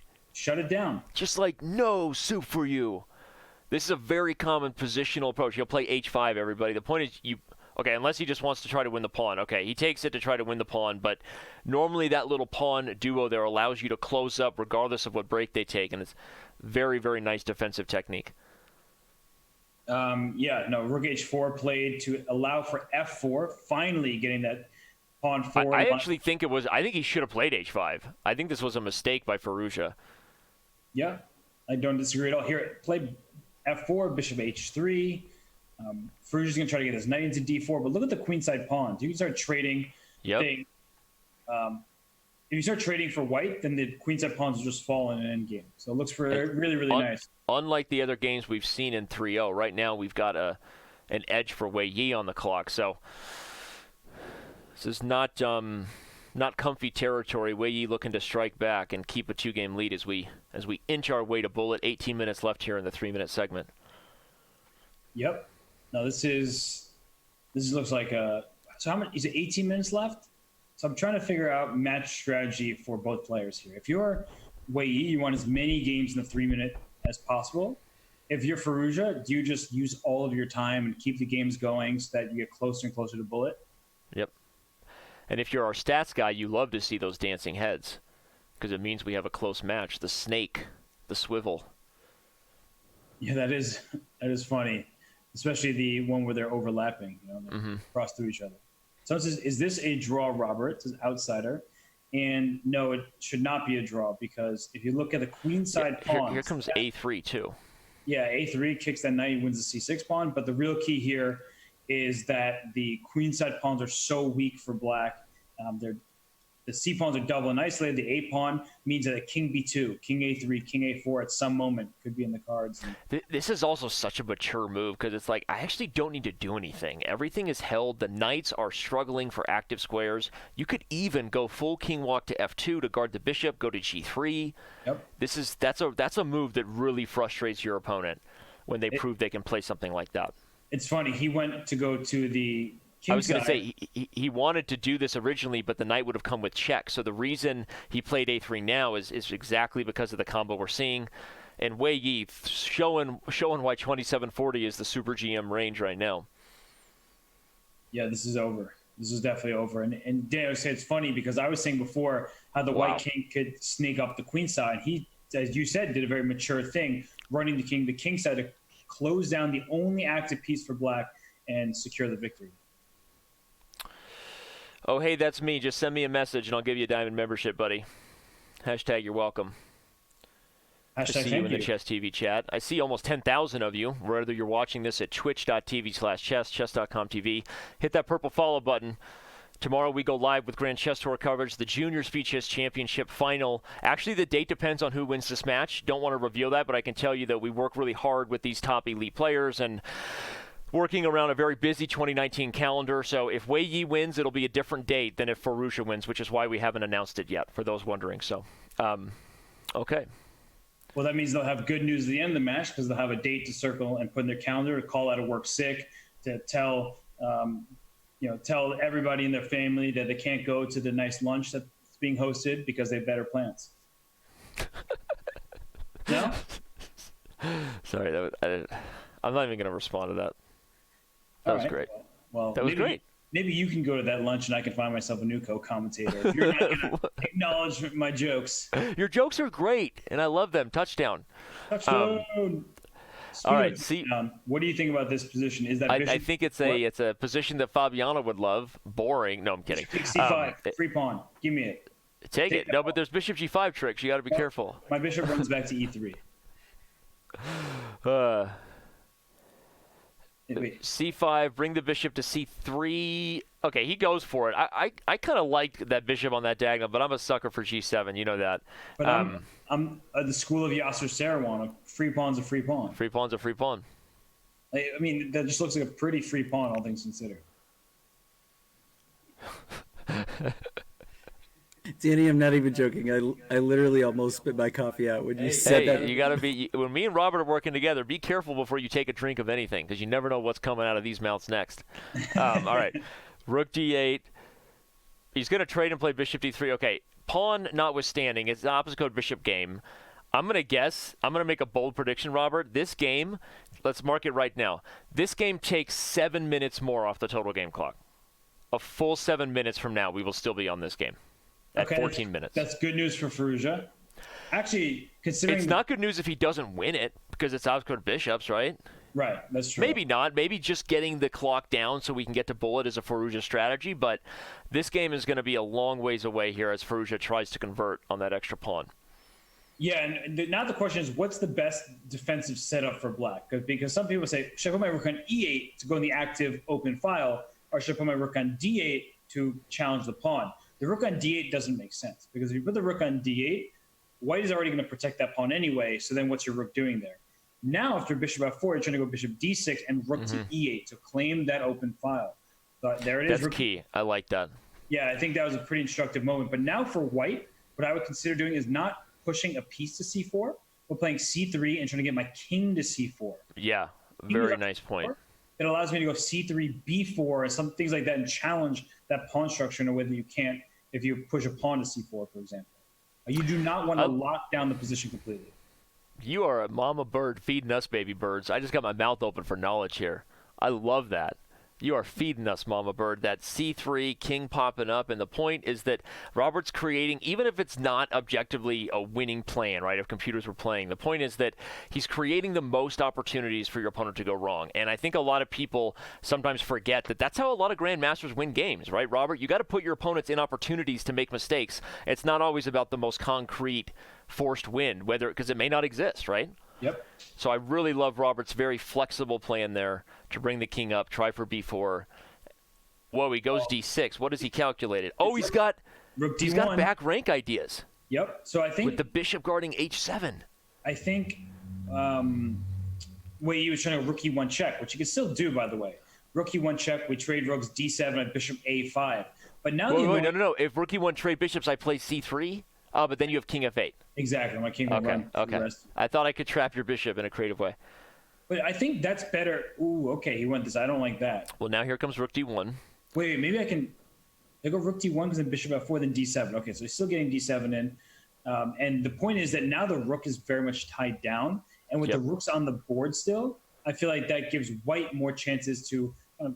But again, Wei Yi's showing that classy defense. He knows that a pawn is less relevant than whether he can deal with the passer, right? And again, I think that's super instructive to see how these guys are very patient.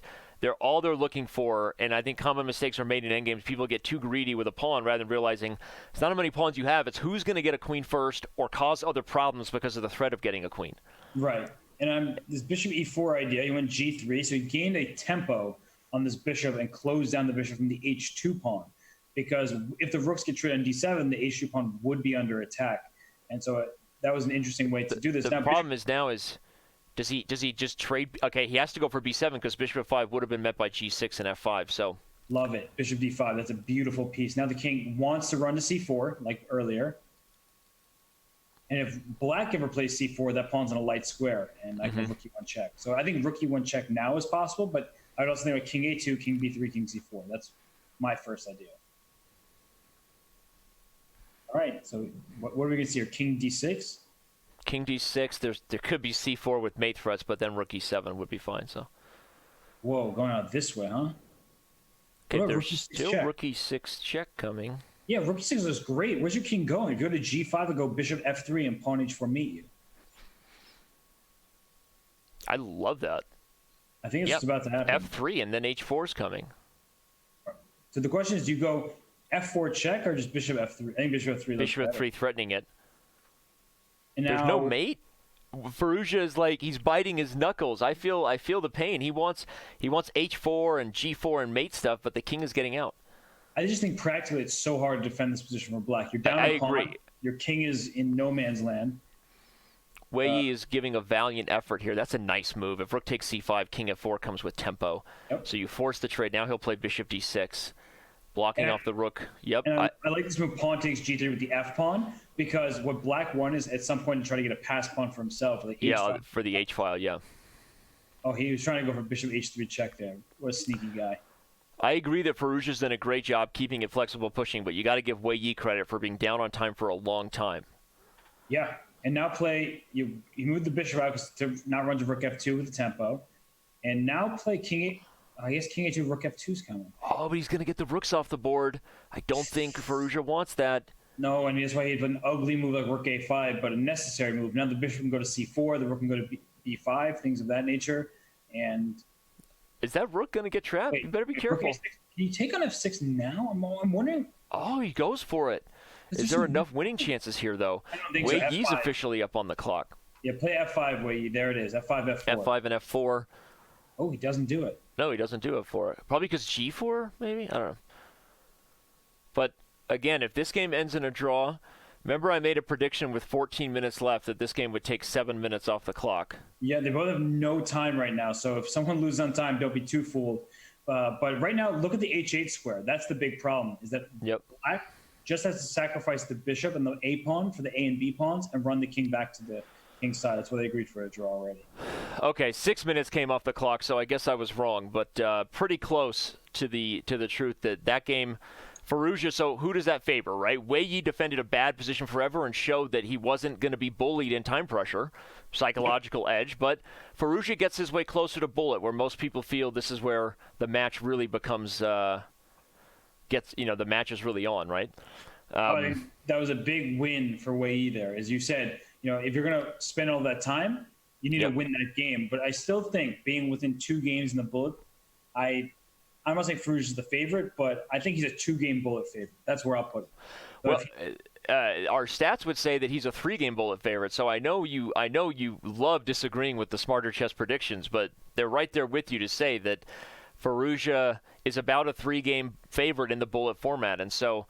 In theory, that would mean this game right here is one of the biggest in the match, right now, because if this ends up being the last 3-minute game, does Wei Yi, give himself a cushion, or does Firouzja, really take the driver's seat? But the predictions also said 5-4 in the 5-minute portion for Firouzja, and then winning the 3-minute portion. I don't like to point out where predictions are wrong, Robert. Hey, come on. Selective statistics.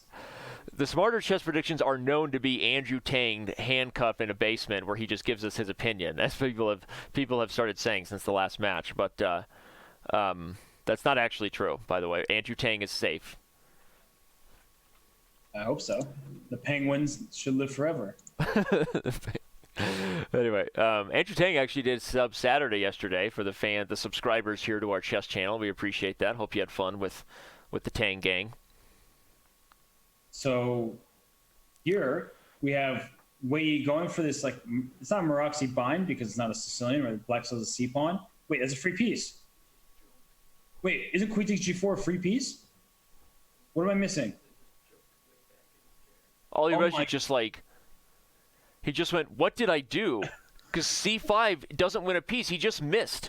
I think he thought c5 was going to win it back, but it allows knight b5 with tempo. I think he thought his bishop on c8 protected his knight on g4. He flew back in his chair. I lost my bleep. Robert, blink twice if everything's okay. I'm okay, but I don't think he's okay. He's so mad. He should be. He just completely blundered, but at least he shows us how he really feels. I mean, this is. What do you think he's saying? Yeah, I was gonna say Wei Yi doesn't seem too thrilled. I don't know. Like his resting chess face is really going the extra mile here today. Okay, match strategy time, Robert. Okay, if Firouzja is answering the question I was going to ask you, do you just let the clock go and try to get yourself to bullet so you can take a break, recover psychologically? He's going to the bathroom, it looks like. I think Firouzja is answering that question by saying that's exactly what I'm going to do. But Can someone give Wei Yi some coffee? I mean, I feel like all the Red Bull went to Turkey. Someone give Wei Yi a little pick-me-up over there, but wow. I see water in the corner over there. You see that? Those bottles? Yeah. Well, if this ends up being a match, Robert, if your prediction is right and Firouzja only makes up 2 games in bullet and Wei Yi ends up winning by a game, that might be the moment of the match right there, honestly, with that knight g4 inexplicable blunder. Yeah, you were talking and I was looking at the board and I'm like, knight g4, that's a blunder. That's just a free piece there. And as Smarter Chess is making jokes, he's saying someone just told Firouzja that Robert said he's only a 2-game favorite in bullets. And he freaked out. Okay, well, he resigns. That was not our last 3-minute game because of a blunder. I'm going to make a bold prediction that this one is. So there's still a chance to bring it within 2. But, okay, if this gets worse, somehow he loses this game and he's down 4, now we're really coming back to that moment. So, yeah, that was really bad. But he goes right back to this Petrov here with the bishop on d4 as well. He's hoping for c5 again. I promise you, Wei Yi did not enjoy the endgame. Yeah, I was going to say, Wei Yi did not mean to give up that pawn. No, he didn't. He blundered. But that's what's so frustrating, right? If you're Firouzja, you're like, my opponent blundered. I had a dominant endgame, and I didn't win. I didn't win, and I spent a lot of time trying, and then I blunder immediately in the next game. Yep. That's a tilt. That's a form of tilt. For sure. It's like a micro tilt. Micro tilt. Not to be confused with a macro tilt, or just that. Thanks General? For completing my sandwich. There you go. Yeah. Well, if you are one of the nearly 9,500 members with us right now, please don't go anywhere because I think that you would end up regretting that decision on a Sunday because I think we're going to be in for some white-knuckle chess here in the bullet portion. Firouzja, as much as he's kind of regretting the way the last few minutes have gone, I don't think this match is over at all. So thank you for being here. And Hikaru's in the chat. And Hikaru's in the chat. I don't know how it went today in Paris, but I can only hope that it was a good day for Mr. Nakamura. He said that Wei Yi is the bomb. Wei Yi is the bomb, but he also says that Firouzja the big favorite in bullet, and I think we would agree. So this match is going to be exciting here. We don't have much more time to know whether Wei Yi can hold his own in bullet. The mystery will soon be answered. And let's take a look at this position, Danny, because I don't like the fact that Black's pawn is on f5. Yep. It's sort of an awkward scenario where Black's squares feel a little bit loose. Just play f3 here for White. There he goes. And he plays it quickly. This is where Firouzja's at his best. He's got to speed up. Yeah. Play g4. I don't even know why. Just do it. g4 actually looks good. You said it offhandedly as like just do it, whatever. No, g4 actually is a good idea to play. Well, f3 couldn't be taken because f5 and the bishop would have been pinned to e8. So I was just trying to create counterplay. But now White is going to take the slower approach and fight for the e file. Yep. Okay, but Wei Yi can fight that fight. Yeah, now queen d4 doesn't do anything. I was trying to get my queen over to the king side, but queen d4, queen e5 perhaps, just offering a queen. Oh, I actually have to be careful about that.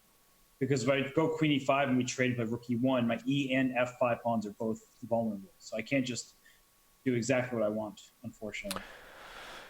So, yeah, I mean, as much as he went back for this one very quickly, especially maybe he wanted to get another good endgame, if we remember the way he blundered into that endgame, Robert, I'm kind of questioning this decision as your last chance to get a win in 3 minutes because I don't know if this is going to give White a ton of fight here. I don't know. Queen e3 maybe. Put for some counterplay, but maybe I'm wrong. Maybe queen e3, g3, and you got to be careful about rook e1. I like queen e3. I also like queen c6. Both moves going for pawns that are weak in White's camp. And queen c6 goes after c4 as well, which is an added benefit. And after queen c6, if you go g3, I could even consider playing queen g2 at some moment, just infiltrating. Yeah, I like that. That was my idea with queen e3, was to maybe put her on f2, but same idea. Wei Yi taking time here, but this is queen e7. Of all the moves, queen e7. Like that just seems the most passive and unnecessary. And king f8. Yeah, what is he thinking? He's like, I don't know. I'm super confused at what's going on here. He really wants Firouzja to play rook e1 so we can play rook e6. Right. Baiting him into the simplification. because the f5 pawn would be hanging, if not for the rook on e1 hanging in that scenario. So, and rook d2, which is queen e1 check kind of things, that's a suspicious looking idea. Going rook f1 and bishop g4 simply. Bishop g4 guards f5, which maybe allows that rook to go to e6. Indeed, it does. That's what he plays, and I'm not sure. Queen d5 now, and like there he goes. f5's hanging a check. Yeah, and this king on f8 is feeling the breeze. Gets the rooks off the board, but wait, this is definitely bad for black. Yeah, I'm a little worried about the decision made there. I mean, even if this goes to an endgame, it's going to be bad for black because it looks like that white king might eventually go pawn b4, king b3, and look at the bishop on g4. It's out of the picture. Yeah, and if you're okay, you could take f5 because in the end of those lines, you still guard c2. There's no threat. You can also play queen c6 here, right? Just go after c7. Give me all your queenside pawns. I kind of like taking f5 because, you know, if you take, I get to check, and it just feels like. But maybe the queen ending doesn't offer the most winning chances, so Firouzja's trying to come up with more. I do like your move, bishop f5. It seems like the most simplistic, and I'm somewhat concerned if I go queen c6, am I giving away h2 and g3, and is the h5? I was worried about ideas like bishop d1 or bishop e2, but I guess king b2 would just solve the c2 pawn, so. Yeah. b4. Okay. You know what I like about that is now in any simplification, there's this outdoor idea where white runs the king via a4 to c6 and wins a king and pawn ending. So you open up this chance of winning in a very massive trade. For sure. No, the king and the ending idea is very important to note because the c7 pawn is the real target here. And let's see, right now, what is Wei doing? He is 20 seconds. He took the pawn. So now he takes it. Now I think we'll see. Oh, he goes for queen a8. He's going to walk the king up. He's going to go queen c8 here. Yep, take c7. Okay, but g3 falls, c7 falls. You would guess this has to be good for white because white is getting too many things with check. So go queen c7 or queen somewhere 7. I don't know if it matters. But for take b6. Now if you take on b4, c5 by white. Oh, very nice. And that opens up the bishop there for the king. Wei Yi trying to laugh in the face of danger, but let's not forget who Simba is. That's Firouzja. Oh, bishop e2. According nice to our move. Photoshop. Queen d5 check. That is queen d5 check saves everything. And that very is really quick nice. And nice calculation by Firouzja. And look at this queen on d3. It covers g3. It covers Perfect. c2. It attacks f5 with check. If you play g6 here, which he just did, king somewhere. Do we go for the walk? You know I want it. If I go king b2, you're going queen d4 check. I don't know how this pawn in the game is. I don't think you can get away with that. You're thinking you win the h-pawn on the outside, but protected passive e-pawn make me a little nervous. So queen c3 here, how does that work? Okay, time pressure commences. Yeah, this white king's not getting out of this. I mean, you're kind of stuck over Too many checks. Black can play queen e1 here. Oh, but then Whoa, he trades. Whoa. What is he saying? He's saying there's no way to break through and it's a draw. Wait, can't White go for g4 at some point? Yeah, what? Yeah, and if you play h5, there's the king coming around to g2, h3, h4. g4 now, it wins. Because you just trade off the pawn. You're going to win black's king. You win the h-pawn. I think Wei Yi just blundered this. He did. That is He thought he was going into a drawn king and pawn ending.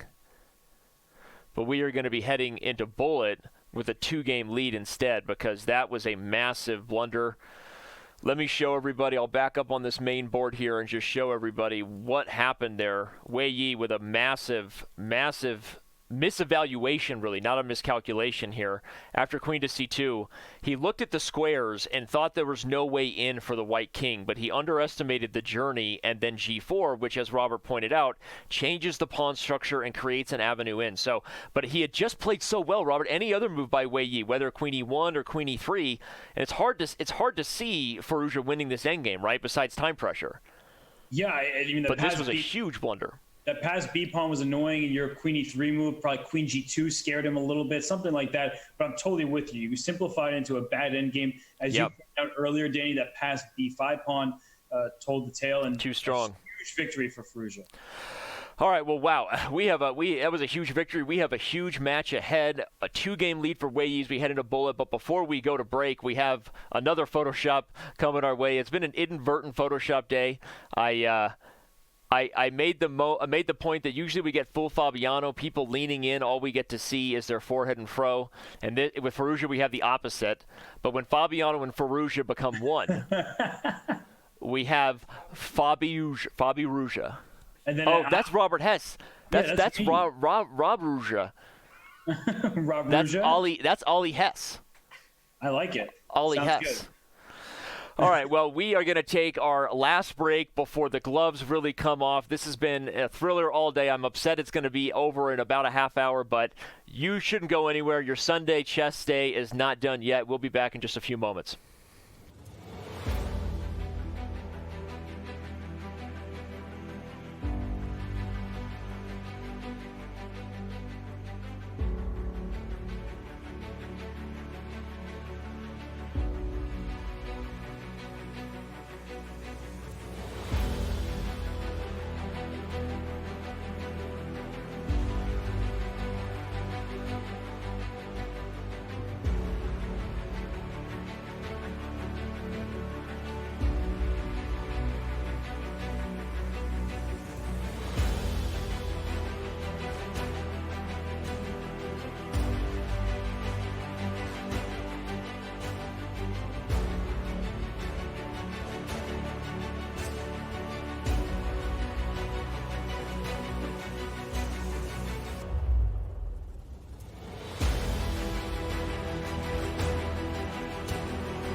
man, I'm bored. Pro Chess League regular season is over. It's hot outside. What am I gonna do? I'll tell you what he's going to do. He's going to sign up with the other Pro Chess League superfans and play in the first ever Fan Summer Series. Now you can team up with the world's top chess players. Join other users like Goldust Tori, M. Seattle Chess 4, Andrea Botez, Moscato A7, Helms Knight, and others are already competing actively for their favorite Pro Chess League teams every week. The PCL Summer Series is a first-of-its-kind event where fans like you play alongside pro chess stars like Jan Ludwig Hammer, Sam Shanklin, Georg Meyer, Vara Kobian, and Eric Hansen. Fans from 2 PCL teams play against each other every Saturday through the month of August, and $1,000 in cash is up for grabs to the most active and best performing fans. Will one of them be you? The Pro Chess League Summer Series Championship awaits those brave enough to take on the world's top chess players. So what are you waiting for? Get in on the action today by going to prochessleague.com/summer series, click on the club logo of your favorite teams, sign up, and start playing. Of course, make sure you tune in and watch all the action at twitch.tv/chess, chess.com TV, and see who takes home summer glory.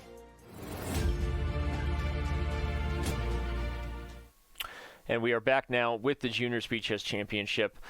And right before Bullet gets started, give everybody their last chance to get involved in social media. Make clips, too, if you want. We do have our moment of the match. Maybe your clip will be chosen, so have fun with that.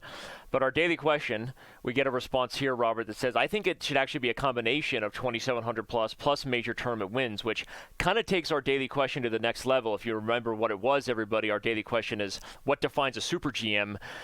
That's actually suggesting maybe we want a Super GM title, right? Because the way people get norms is by a combination of rating and tournament performance. So I'm just going to use that tweet to ask you, Robert, do you think we ever get a Super GM title in chess? Yes or no? Yeah, I think it's actually quite likely because really? the more grandmasters there are, the more it kind of makes, we talk about players being stronger than others. We look at the ratings, but I do like the idea of having more incentives. Once you become a GM, of course, you want to become world champion, right. But having title norms to keep you going is also something I think people will be motivated by. And sometimes a 2,600 GM has a 2,750 performance, and they gain rating, and maybe that could be some sort of norm of some sort to a higher title. I think that'd be cool. Okay. I'm surprised by that answer. I would vote that FIDE probably never goes down that route because of the name Grandmaster and what that signifies. It's such a transcendent thing outside of chess. You say you're a Grandmaster, it's something people know. Do we really want to add confusion to that? But I love the debate. That's interesting. Oh, I never said FIDE was going to add the title. I mean, there are certain chess websites that are probably not opposed to adding. That's right. Well, here we go. We have the bullet portion. We have a great match. Still have 8,000 of you with us. Thanks for being here. This has been quite the thriller. If you are somehow at this point not a follower of the Chess Channel, don't make that a you problem. Fix that problem on this Sunday and hit that purple follow button. Let's fix the games here to get them started here. Let's do this thing. I'm ready. No more waiting. I'm ready for Bullet. Robert's ready. He's got sandwiches on the brain. I do. So let's get the chess going here. Too. I love it. So right here, let's go. I'm excited. Let's go. I've conserved most of my energy to see Alireza's 3301 bullet rating be put to the test. 3301. Hikaru Nakamura licks his lips, especially if Firouzja gains any more of that. And this is what we've all been waiting for. Can the 1 seed in the bracket, Wei Yi, hold his own? What knight takes e5? Is that a thing? That's a thing? I'm so confused. That was just a piece sack. I guess you can't protect both knights and break the pin at the same time. That was ridiculous. Huh. Firouzja paused and wondered if it was a thing too, because he's down on the time, which is rare for Bullet for him. Okay, so he decides to just go for this one. Just D takes C3, and you. I guess he's going to say, I'm going to castle quickly. That's easier for Bullet. Got to be happy when you see Wei Yi's connection there at 4 bars in the fastest portion. You know that he's happy with that stabilization, maybe plugged himself hardwire in, old school style. Went full 90s, right? Went to dial-up. Never go full 90s. Never go full 90s, that's true. All right.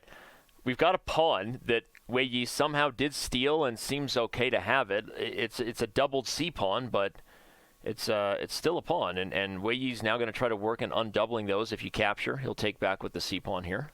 I think I'll play queen h4, g3, queen g4. Oh, bishop g4. Ooh, very bishop g4, same kind of thing. Queen g2. I like that move. This is getting whoa. Okay, now bishop. I wanted to go bishop f3, but I don't think it was as strong as this. This feels like a lot of compensation for black, especially in bullet, where now the time is writing the ship is writing itself as far as the storyline that we expect with Wei Yi down on the clock. Yeah, but the position looks great for white. You're up 2 pawns here. Bishop f1's a very nice He's going to play rook d4, plays it before I can highlight it. He's trying to chase that bishop around to make an exchange. Look at these bishops, right? These e3, e4 bishops looking great, hitting b7. If you play b6, I can sit my bishop on c6. I love the way Wei Yi's played this. I agree. For those of you just joining us, there were several very wild time scrambles, even in the longer portions, where Wei Yi, for the most part, has held his own, and that's got all of us wondering what's going to happen in bullet here. We know Firouzja is among the trickiest. Yep, play bishop h3, thread mate. All right, plays bishop g4 first. Bishop h3 would have been met by bishop g2, but yeah. There's good Still got chances e4 and e5. Look at the extra pawns, right? It's ICD e pawn, double c pawn.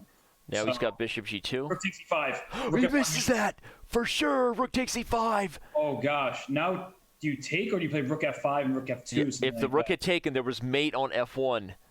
Man, that was a rough. He's still got checkmate threats coming. If he can find a safe square, I think he's going to get it. Rook g4.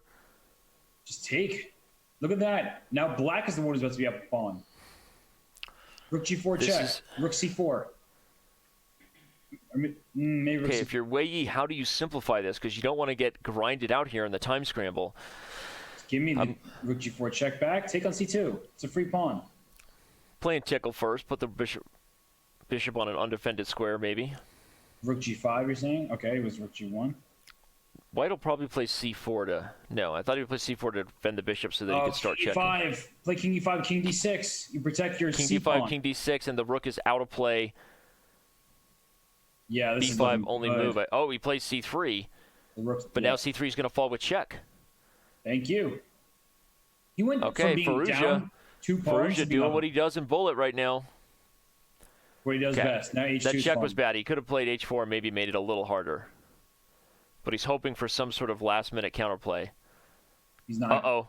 We've seen this story before.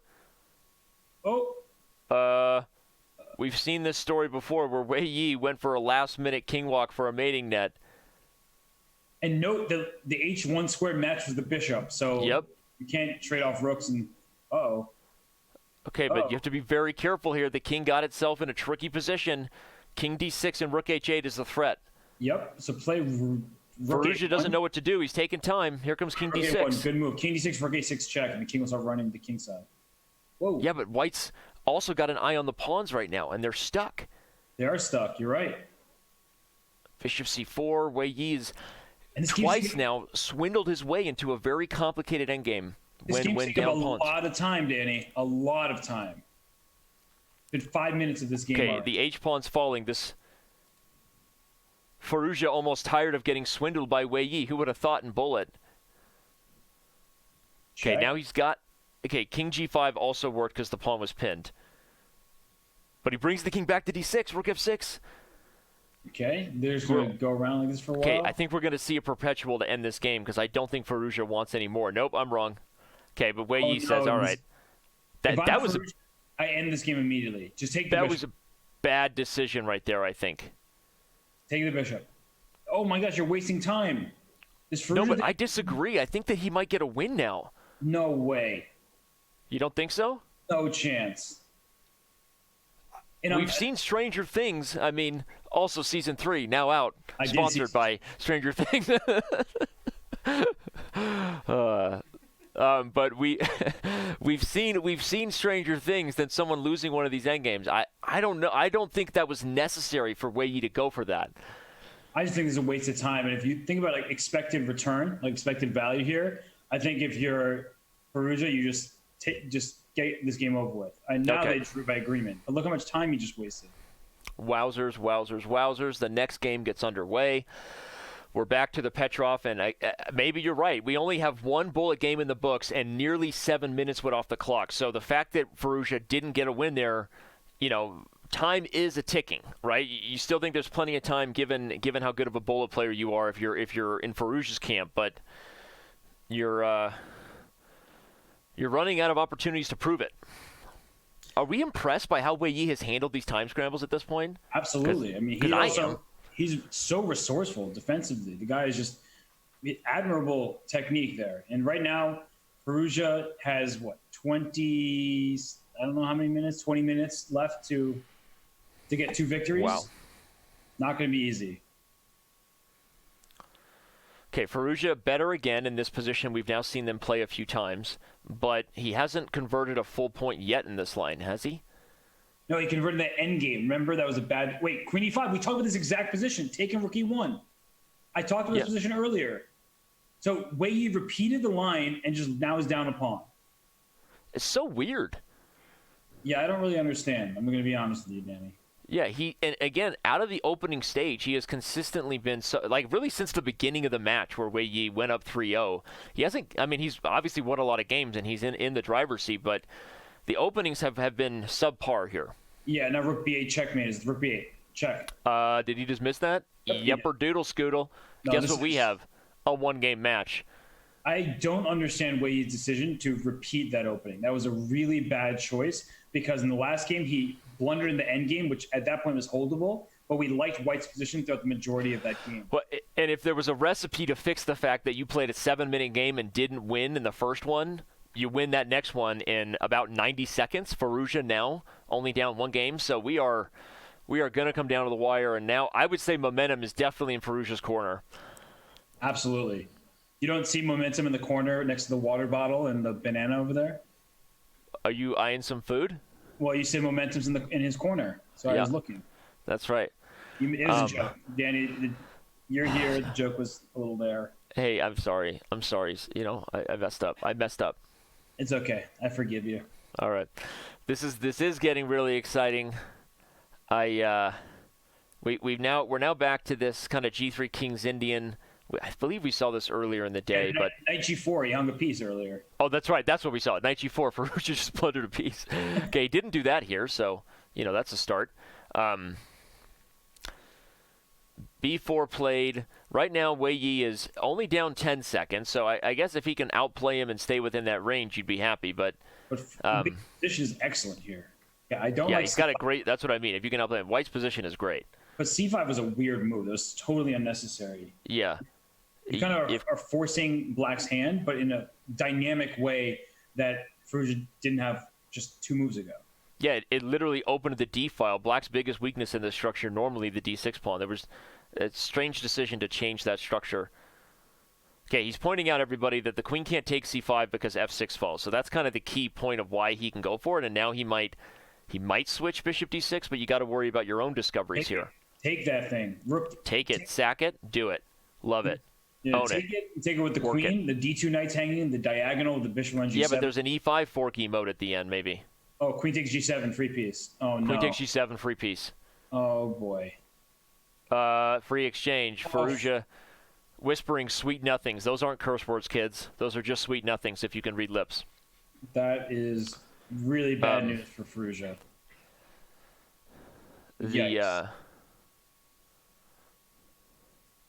You got you silent. Those blunders are really I was going to say, it's one of those rare times, because I can read lips. I've been deaf my whole life, so rare times he curses in English, and I made it out, and I was like, it's a PG show.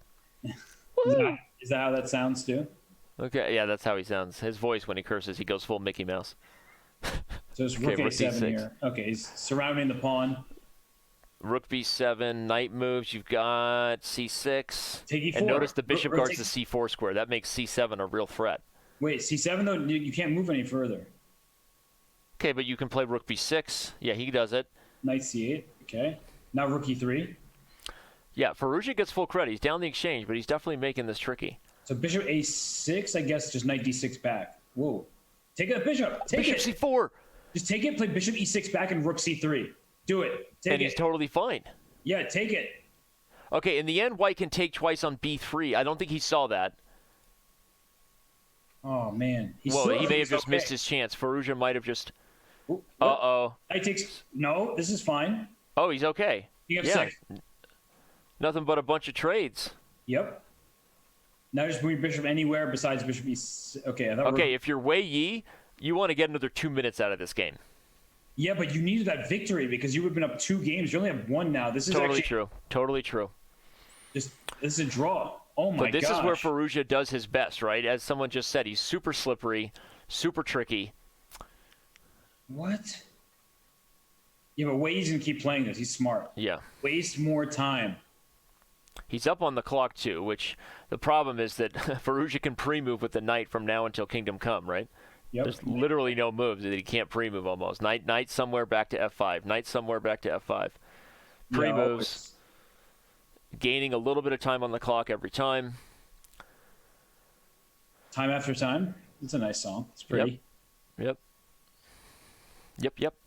So knight just come back to the knight's going back to f5. And again, so where are we at in the game clock? We've got 17 minutes. This is not going to be a make or break game of the match regardless, but like you said, Wei Yi lets a victory slip, but he also gets a few more minutes off the clock if you're trying to stop the runaway train that is Alireza Firouzja in the bullet portion. So I think that was a loss for Wei Yi, though. Yeah, I'm with you. And again, especially if he's going to keep going back to this opening, I'm going to agree that not a huge fan of his decision to take on kind of a clearly worse position and one that has led to some. Okay, he's actually only -1 in this position total in the match, if I'm doing my math right, but he should have lost a couple other games. Yeah, I mean, it's been looking wait.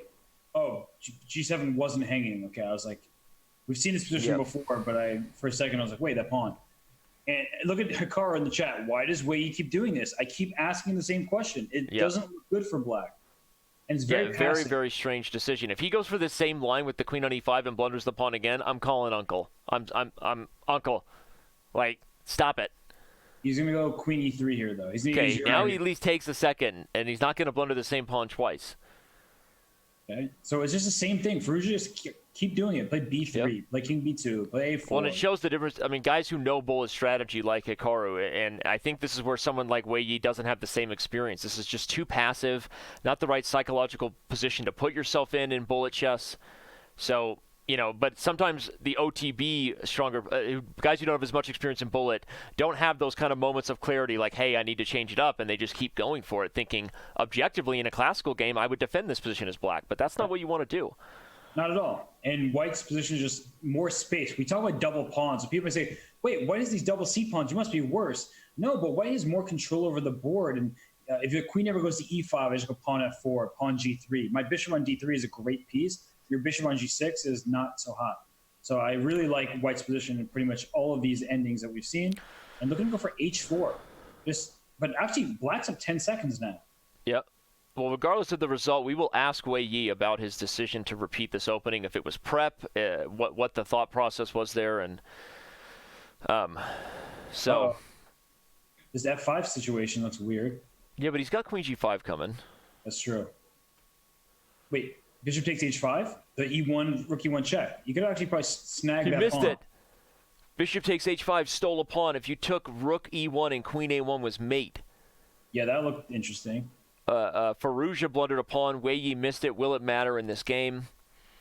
Find out next time. Just kidding. We're not going to a break. Well, no, we might find out next bullet game. They play the Find out next game here on the same bat channel. All right. H6. G6. G6. Okay. What's this has worked out well for Wei Yi, at least if we're considering the other times he's had this line. Yeah, this looks way better than everything else. He's going to go strangle out that h7 pawn there. Bishop to e. Oh, but that's good counterplay by Firouzja. I thought you should take first, because now the b file's here. Right. He's going to flip onto the queen side here, I think. At best, though, white is just down a pawn, right? True. And he defends a5. Owie. Rook c5. Oh, that hurts. Everything's guarded. Yeah, this you have is not nothing. Good at all. Firouzja down on the clock and down on the board. Yeah, this is not good. This is the last thing that Firouzja could have wanted. What a game by Wei Yi, by the way, after all of us questioning this opening decision. I still question the opening decision, but I agree that he's played really. I know, of course. I'm just saying, like, he's played phenomenal this game. This has been his best game in some time. And that rook's coming to G5 now. I love it. Love it. Want some more of it. Did Firouzja just lose on time? Yep. You don't see that every day. Surprising himself. He's like, he just said, did I just lose on time? Oh, my gosh. 13 minutes, dude. Wei Yi is holding his own. He's up 2 games. This is a problem. This is a huge problem. That 1 second increment is huge for Wei Yi because in a pure bullet match, okay, Firouzja is a monster, but with that 1 second increment, Wei Yi has proven that even if he gets down in time trouble, he's able to hang in there. Somebody's got some money on this game. Ibarix, don't yell at the kid, all right? It's not his fault you put way too much money on him. Okay? He's just a kid. All right, well, seriously, though, we are excited about this. 9,000 of you here. Thanks for being here. I'm locked in on, I'm just so excited to see what happens. I almost just want to take 5 more minutes off the clock right now so I can get to the real, because I'm an adrenaline junkie, as many of you know. Wait, why did he just spend 23 seconds on the move E4? 23 seconds. You can't do that in bullet. Both of them are spending a ridiculous amount of time on this move. Right? Like, okay. I'm not the best bullet player in the world, but you don't spend so much time. Knight takes E5 is a free pawn, by the way. Yeah, Knight takes E5 is a pawn because it's pinned, and we saw this tactic earlier, and he's yelling at himself, Firouzja, be kind to yourself. he just yelled. He's like, what am I doing? Oh, my gosh. But now just play. Just go. And all the awkward, way too many puns come out right now. That's way too many puns even for this bad dad joker. Knight C6 and trap that queen. We've already seen Wei Yi trap Firouzja's queen twice. Knight C6 is threatened. Holy bleepersons. So bishop B7, just go. It's another Here pawn. we go, Alireza. Give it to me. If Knight C3 is going to play Rook D2. And that's the thing, you just have to let your pieces fly. You can even play Knight A3 here if you're Wei Yi just to... Ooh, what? That's weird. You part with the dark square bishop voluntarily? Take G2? Is he going to take F6? He might. That would be crazy. Bishop He F3. does it. But Bishop F3 here. Or Bishop C6. But this pawn is going to be hard to rally if this knight gets to E4. Yeah, but look at that Bishop on H3 doing the same I thing. love this. The bishop's coming to F5, and it holds E4 and hits C2. You're right. I think that was... And look at the time situation. Yeah, that was a mistake by Wei. Okay, agreed town now. Population us.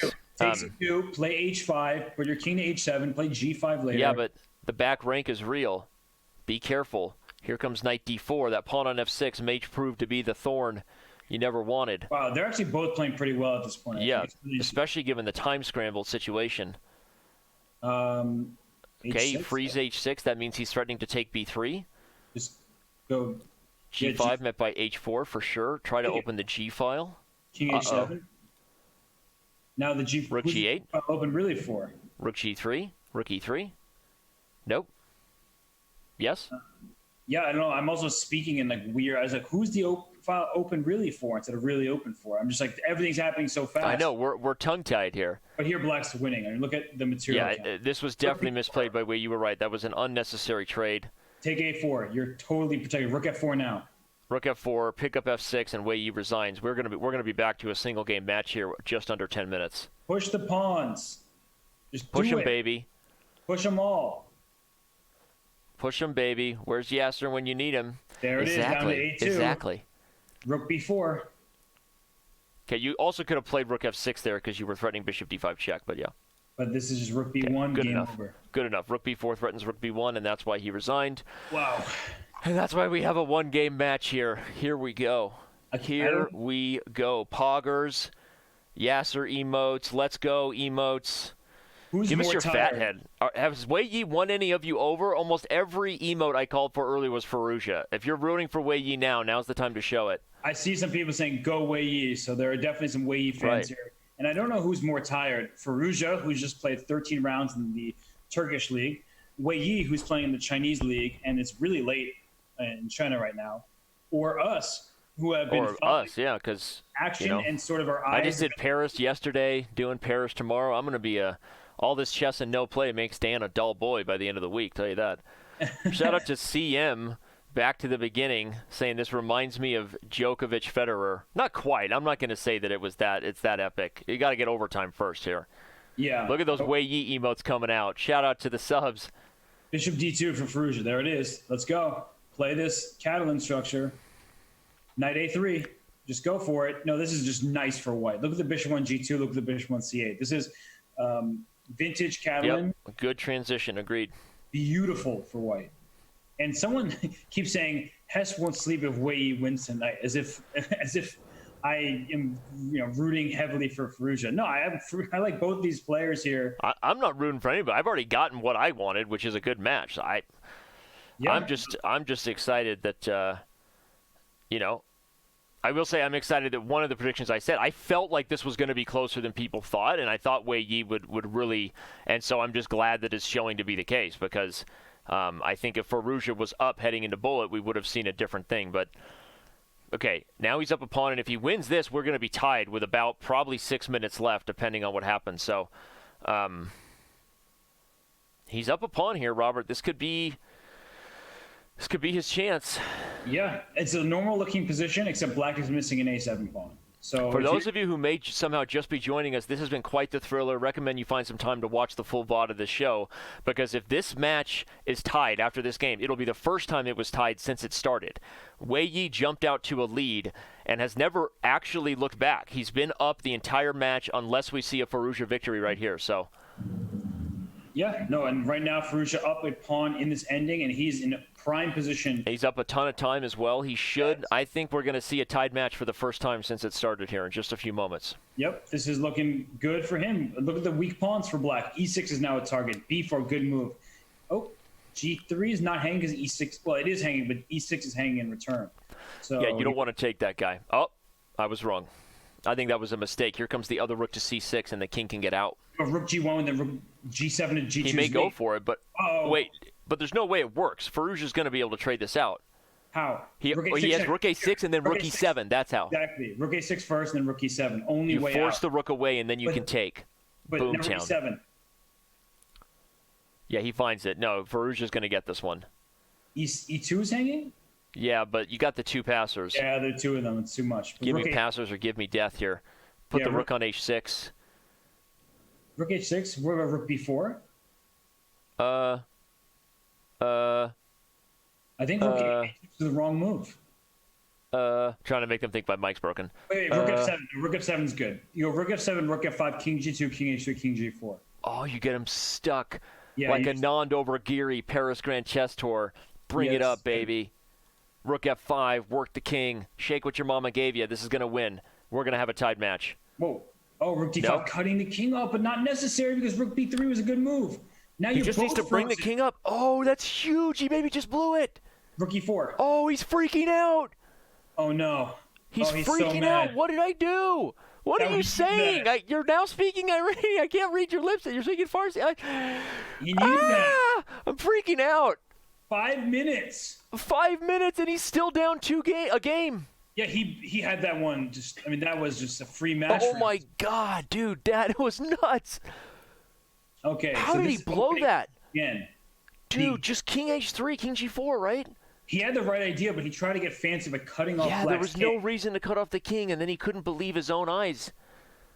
Yeah, that was a big mistake. And maybe it wasn't winning to begin with, but that clearly made it easier for Wei Yi. And now bishop F6. Now playing like knight C5. E4 is hanging. Watch out. Played just... Okay, bishop D7. I was going to say rook E8 first, but then I guess E5 is the that should really. I mean, I know we're all on the edge of our seat here, but that was really that was the most important hold there of the. I mean, if you get all the time off the clock and Firouzja doesn't win this one, it might be over. Yeah, that's very true. Right? I know that's about as Captain Obvious is saying. In order to be good at bullet, you have to play fast and make good moves, but. That's what I'm saying. Yep. We're going full Yogi Berra, real Greco here. If Firouzja wants to win this game, he needs to play fast and make good moves. And, outplay his opponent and make sure he has more pieces left at the end. And then maybe get checkmate or resign or beat him on time. Those are all the ways to win this game. Just checking we're on the same page. Right now, though, I like black's position, but it may not last. Knight D1 is a very good move, trading off what was black's best piece. And now knight D3. Just bring your. Watch out for F3 though. Okay, he guards it. Yep, you're right. So C5 here. You have to play C5 at some point. Yeah, so hold the knight, but still, as you said, this knight is going to get back in. Now that he's guarded F3, okay, bishop G4 can just be met by F4 or knight F4. Oh, you put it on D5.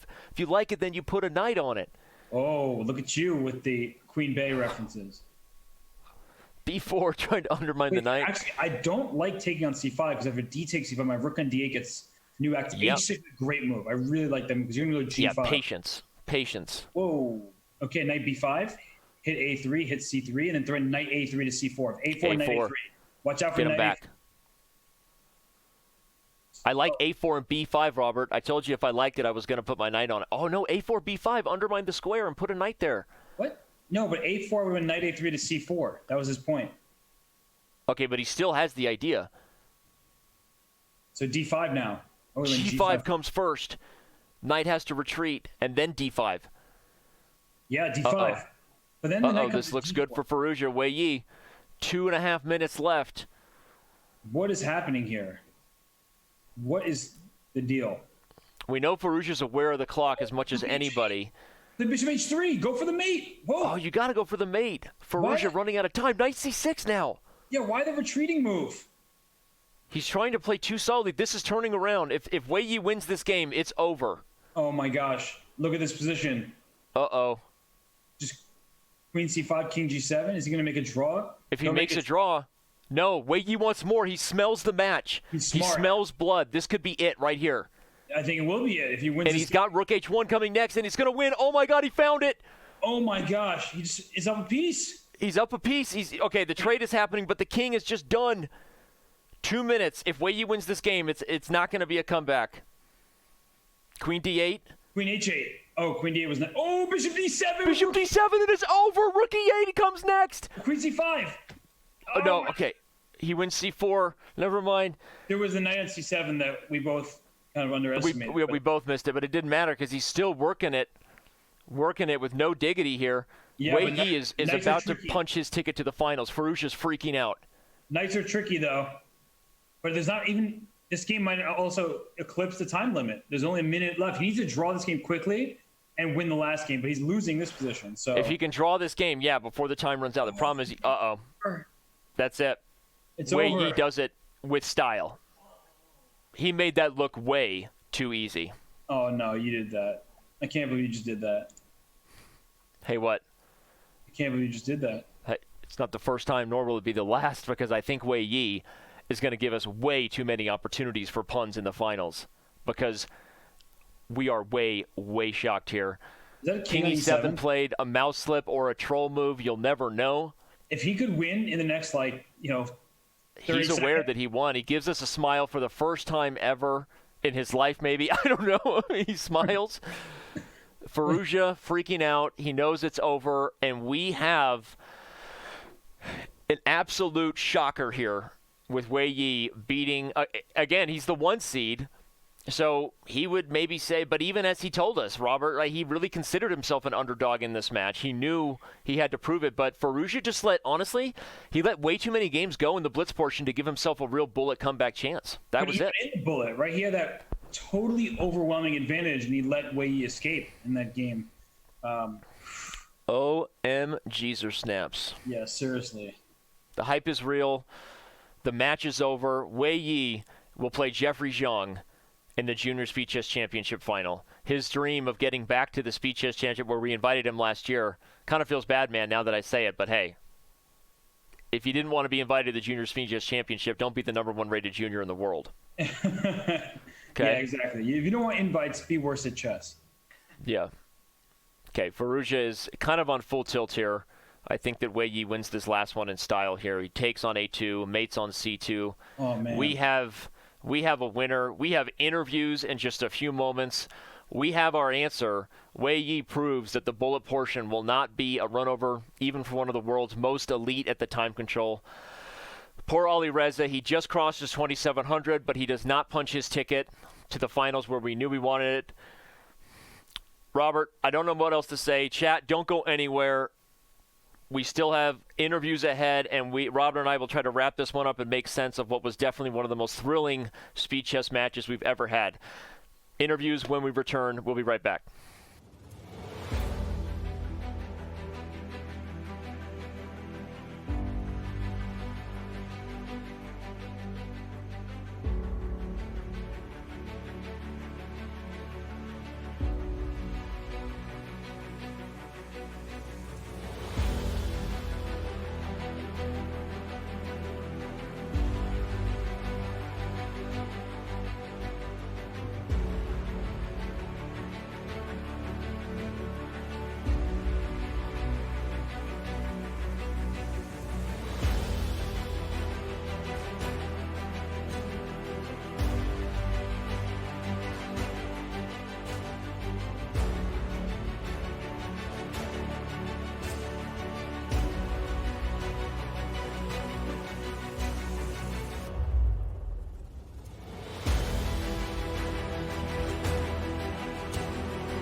In what was one of the most thrilling matches Robin and I have ever had the pleasure of being a part of, I just want to thank both of you guys first. Alireza and Wei Yi, thank you guys for what was one of the best matches we've ever seen. Thank you both. Alireza, can you hear us? He took off his headphones, so I'm not sure. Wei Yi, can you hear us? Okay, well, first, Alireza, we'll give you a huge congratulations. You crossed 2,700 today. So hard to think of it as a bad day, even though you lost this match. But tell everybody, if you could, please, what you feel the difference was in this match. We know you really wanted to make it to the final. Where do you feel the game-changing moments were in terms of why you're not moving on to the finals? It's really hard to say because I missed a lot of chances. I had a lot of good positions, but he defended very well. So I cannot really say at which moment. Well, the good news is you still have 4 or 5 more years playing in this event. This is Wei Yi's last chance as a junior, given that he's 20 years old and you're 16. But I'm now going to move to Wei Yi and just say congratulations. And what do you think you need to do to win your match versus Jeffrey Zhang in the championship? Maybe I should, as usual, do some preparation, maybe watch some his games, and try to play more fast in the 1-minute games. I think. Sounds good. Yep. I really don't want to keep you guys long. Wei Yi, we know you have a huge event starting tomorrow, and you really helped us out making the schedule work up to almost 2 a.m. there. So we're gonna let you get some rest. Alireza, I know this didn't work out the way you wanted it to, but you've got a huge fan base here on Chess.com. You gave us one of the most thrilling series of performances in this event. Your victories over Sam Sevian, just the fact that you barely didn't get this one. Again, thank you so much for the interview and for your time here, and we'll definitely see you next year. Yes, thank you. All right. Bye, guys. We're gonna let them go now. We know both these guys. It's late for them, and they made an exception to kind of stay with us. So, thank you to them. Sorry for the short interviews, Chad. I know we normally give you more questions, but plenty more where Alireza came from. And Wei Yi, as you see, Robert, he's in the finals against Jeffrey Zhang. Let's go. Yeah, I'm super excited for that matchup. And honestly, I might be changing my tune here. Jeffrey had a tough match against Benjamin Gladura. Both of these players are over 2,700. Jeffrey's in the middle of the Beal tournament, trying to win that Open. And Wei Yi has a big event starting tomorrow. And so he's a force. I did not expect him to defeat Alireza Firouzja, but he was so steady. It is hard to beat that guy. And I think that Jeffrey will find similar frustrations, but I think that match is a toss-up to me. I know Smarter Chess will dive into the statistics and figure the predictions out, but that is a total toss-up. I know it's a cop-out, but I am so uncertain about who should be favored in that matchup. Well, I'm right there with you. I told you off the record before we started this match, I feel like Jeffrey has been overlooked a lot because of this looming Alireza versus Wei Yi matchup on the left side of the bracket. We've kind of looked at whoever wins this will win the whole thing, and maybe that'll prove true. Maybe Wei Yi will be the favorite, but yeah, I think Jeffrey will probably have more fans in the chat rooting him on, given that he plays a lot on Chess.com, got a very big following. So it'll be super exciting to see. What I do know is, regardless of who wins, I now know that we can officially announce the date. The final for the Junior Speed Chess Championship will be on August 3rd, so that is not more than 5 days away. That's, I guess, the one piece of good news for fans who were rooting for Alireza. If Alireza had won, the finals probably would not have been until August 11th or 12th. So given these players' schedules, we are now officially able to confirm that we will have the championship and figure out who's moving on to the main SEC bracket in just a few days, Robert. Yeah, and I think no matter who wins that, the loser has a good chance of trying to qualify through that qualifier for the SEC. So, for a player like Alireza Firouzja, he can have his head hung high. He just crossed 2,700 in classical chess. He's at the top of his game, and he still has a chance to qualify nonetheless. So congratulations to him. Huge congrats to Wei Yi. That was a really impressive performance. And Danny, congrats to you for putting up with me for the last hours. Yeah, right. You know that all the congratulations and thank you goes your way. The pleasure is mine when you put up with me, Mr. Hess. But congratulations to you for punching your card into the Isle of Man FIDE Grand Swiss. So that's going to be pretty exciting. Let's remind everybody one more time what the schedule is coming up while we have you. We've got Paris Rapid and Blitz commentary. I will be on the mic tomorrow, I believe joined by Grandmaster Eric Hansen. So hope to see you there. We've obviously got the full schedule covering the Blitz after the rest day on July 30th, and now we know that with a very small break on August 2nd, the championship will be on August 3rd. So Junior Speed Chess Championship coming your way. I don't even know what else to say besides really appreciate everybody who's been here, all the mods, all of our subscribers, all the members in Chess TV chat, a whole lot of them today. I feel like just all the love. It's Sunday, Robert. Can't we all just have a great day today? I mean, we had a great start to the day, at least for you. Sure right? did. You woke up early. You got ready for this match. Yeah. You had this match. Now you get to go be with your family. Yep. What more could you ask for? Totally true. So, all right. Well, stick around for Creekor and Fisher Random, because one of the biggest things going on every Sunday has been the World Fisher Random Chess Championship qualifiers. We've been doing this for a few months, but the heat is really going up now as grandmasters are trying to compete to join what we're going to unofficially calling the World Cup knockout stage, Robert, where only 120 players will be competing out of everybody that tried to qualify left, including a number of very, very strong grandmasters we seeded there. Guys like Svidler, guys like Wesley So, big names have been seeded into the World Cup stage to try to get to Oslo, Norway. So right after we get off the air, Creekor will be taking over the call for the Fisher Random Chess Championship qualifier, and hope you guys stick around for that. Robert, I'd say something even more awkward than I already have about how much I love you, but I'm not afraid to show my feelings on air. So I'm just going to let you go have a good Sunday there. I might have to go play in this qualifier now that you mention it, but first we need some food because I'm hungry. I'm hungry for more chess. Thank you to everybody who tuned in, who stayed with us, who watched Wei Yi pull off a great victory over Alireza Firouzja, and who will continue to see the JSCC come to a close with that match between Jeffrey Zhang and Wei Yi next week. Night, everybody.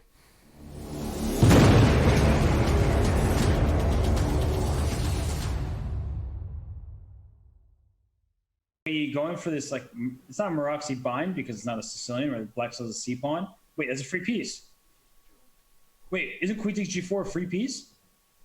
What am I missing? Alireza just like, he just went, what did I do? Because C5 doesn't win a piece. He just missed. I think he thought C5 was going to win it back, but it allows knight B5 with tempo. I think he thought his bishop on C8 protected his knight on G4.